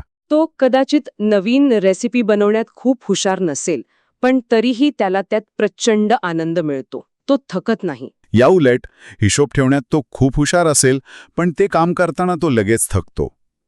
ज्या कामात आपला मेंदू फ्लो स्टेटमध्ये जातो, तीच आपली खरी मूल्य असतात. आता आपण प्रश्नांच्या दुसऱ्या गटाकडे वळूया. 5वा प्रश्न आहे, जर तुम्हाला व्हिडिओ गेममधील एखादे पात्र डिझाईन करायचे असेल, तर त्याला कोणते गुण द्याल? एका अभ्यासानुसार असं दिसून आले की लोक नेहमी स्वतःचेच गुण किंवा त्यांच्या आदर्श रूपाचे गुण दुसऱ्यांमध्ये पाहतात. म्हणजे जर एखाद्याने गेम पात्राला अतिशय संयमी आणि बुद्धिमान बनवले, तर अंतर्मनात त्याला तसं बनायचं आहे. हो, आणि यापुढचे प्रश्न तर एखाद्या सायकोलॉजिकल टेस्टसारखे आहेत. जर तुम्हाला कोट्यावधी रुपये दान करायचे असतील, तर कोणत्या संस्थेला द्याल? किंवा कोणता प्राणी तुमच्या स्वभावाशी मिळताजुळता आहे? प्राण्याचा प्रश्न आपण एखाद्या पार्टीत गमतीने विचारू शकतो, पण लोक स्वतःबद्दल थेट न सांगता प्राण्यांच्या माध्यमातून अत्यंत प्रामाणिकपणे व्यक्त होतात. जर कोणी म्हटलं की मी डॉल्फिनसारखा आहे, तर तो सांगत असतो की त्याच्यासाठी संवाद आणि खेळकडपणा खूप महत्वाचा आहे. आणि जर कोणी स्वतःला अस्वलासारखं म्हटलं, तर तो अप्रत्यक्षपणे सांगतो की तो बाहेरून आक्रमक वाटला तरी तो आतून आपल्या कुटुंबाचं रक्षण करणार आहे. चित्रपट आणि संकटांबद्दलचे प्रश्नही असेच आहेत. तुमचा आवडता चित्रपट कोणता? आणि घराला आग लागल्यास कोणती एक गोष्ट वाचाल? पुस्तकात फोर्स मेजॉर या चित्रपटातील वडिलांचं अत्यंत भेदक उदाहरण दिलं आहे. हिमस्खलन होताना ते स्वतःचा जीव वाचून पळतात आणि कुटुंबाला तिथेच सोडतात. पण मला सांगा, आग लागल्याच्या उदाहरणात किंवा आणीबाणीत माणसाचा क्षणिक विचार खरोखरच त्याची आयुष्यभराची मूल्य ठरवू शकतो का? जर आपण याचा व्यापक दृष्टिकोनातून आणि न्यूरोसायन्सच्या बाजूने विचार केला तर हो. जेव्हा अचानक संकट येतं तेव्हा आपला शांतपणे विचार करणारा मेंदू, ज्याला प्रीफ्रंटल कॉर्टेक्स म्हणतात, तो काम करणं थांबवतो आणि अमिगडाला नियंत्रण हातात घेतो. बरोबर. अशा वेळी मनावरचे सर्व कृत्रिम मुखवटे गळून पडतात. जर आग लागल्यावर एखादा माणूस मांजरीला वाचवत असेल तर त्याला खरोखरच वस्तूंपेक्षा जीवाची पर्वा आहे. आणि जर तो पासपोर्ट वाचवत असेल, तर त्याला त्याचे स्वातंत्र्य आणि भविष्यातील सुरक्षितता सर्वात प्रिय आहे. आणि शेवटचा 10वा प्रश्न माणसाच्या सर्वात मोठ्या भीतीबद्दल विचारतो. हो, कुणाला कोळ्यांची भीती वाटते, तर कुणाला स्मरणशक्ती जाण्याची किंवा एकटे पडण्याची. या प्रश्नातून व्यक्ती स्वतःच्या क्षमता कशा मोजते हे समजतं. ज्याला नकाराची भीती वाटते, तो शारीरिक नुकसानापेक्षा मानसिक नुकसानाला जास्त घाबरतो. या सर्व 10 प्रश्नांचा मुख्य उद्देश हाच आहे की आपण थेट माहिती न विचारता लोकांच्या कथांमधून त्यांच्या मूल्यांचा अचूक वेध घेणे. खरोखर हा संपूर्ण 5वा भाग आपल्याला माणसांच्या मनाचा एक्स-रे काढायला शिकवतो. मला आता जाणवतंय की आपण रोजच्या आयुष्यात आजूबाजूच्या लोकांकडे बघताना किती महत्त्वपूर्ण गोष्टींकडे दुर्लक्ष करतो. निष्कर्ष काढायचा झाला तर थिन स्लायसिंग हे एखाद्या कोड्यासारखं आहे. लोकांचं वाचन करणं हे केवळ त्यांच्या चेहऱ्याकडे बघून होत नाही. त्यांचे घर, त्यांचे डिजिटल उपस्थिती, त्यांचे वर्तन आणि त्यांच्या कथा या सर्वांचा एकत्रित अभ्यास करावा लागतो. श्रोत्यांसाठी आजची ही सखोल चर्चा नक्कीच एखाद्या सुपर पॉवरसारखी ठरली असेल. आपण इतरांना वाचायला तर शिकलो आहोत, पण जाता जाता विचार करण्यासाठी एक अत्यंत महत्त्वाचा आणि कदाचित थोडा अस्वस्थ करणारा प्रश्न. या क्षणी तुमचं स्वतःचं घर, तुमचे आजचे ईमेल्स, तुमच्या टेबलवर पडलेल्या वस्तू आणि तुम्ही घातलेले कपडे जगाला तुमच्याबद्दल कोणती गुपिते ओरडून सांगत आहेत? कदाचित इतरांना वाचण्याआधी आज सर्वात आधी स्वतःचेच सखोल वाचन करण्याची वेळ आली आहे. विचार नक्की करा. या सखोल विश्लेषणामध्ये सहभागी झाल्याबद्दल धन्यवाद.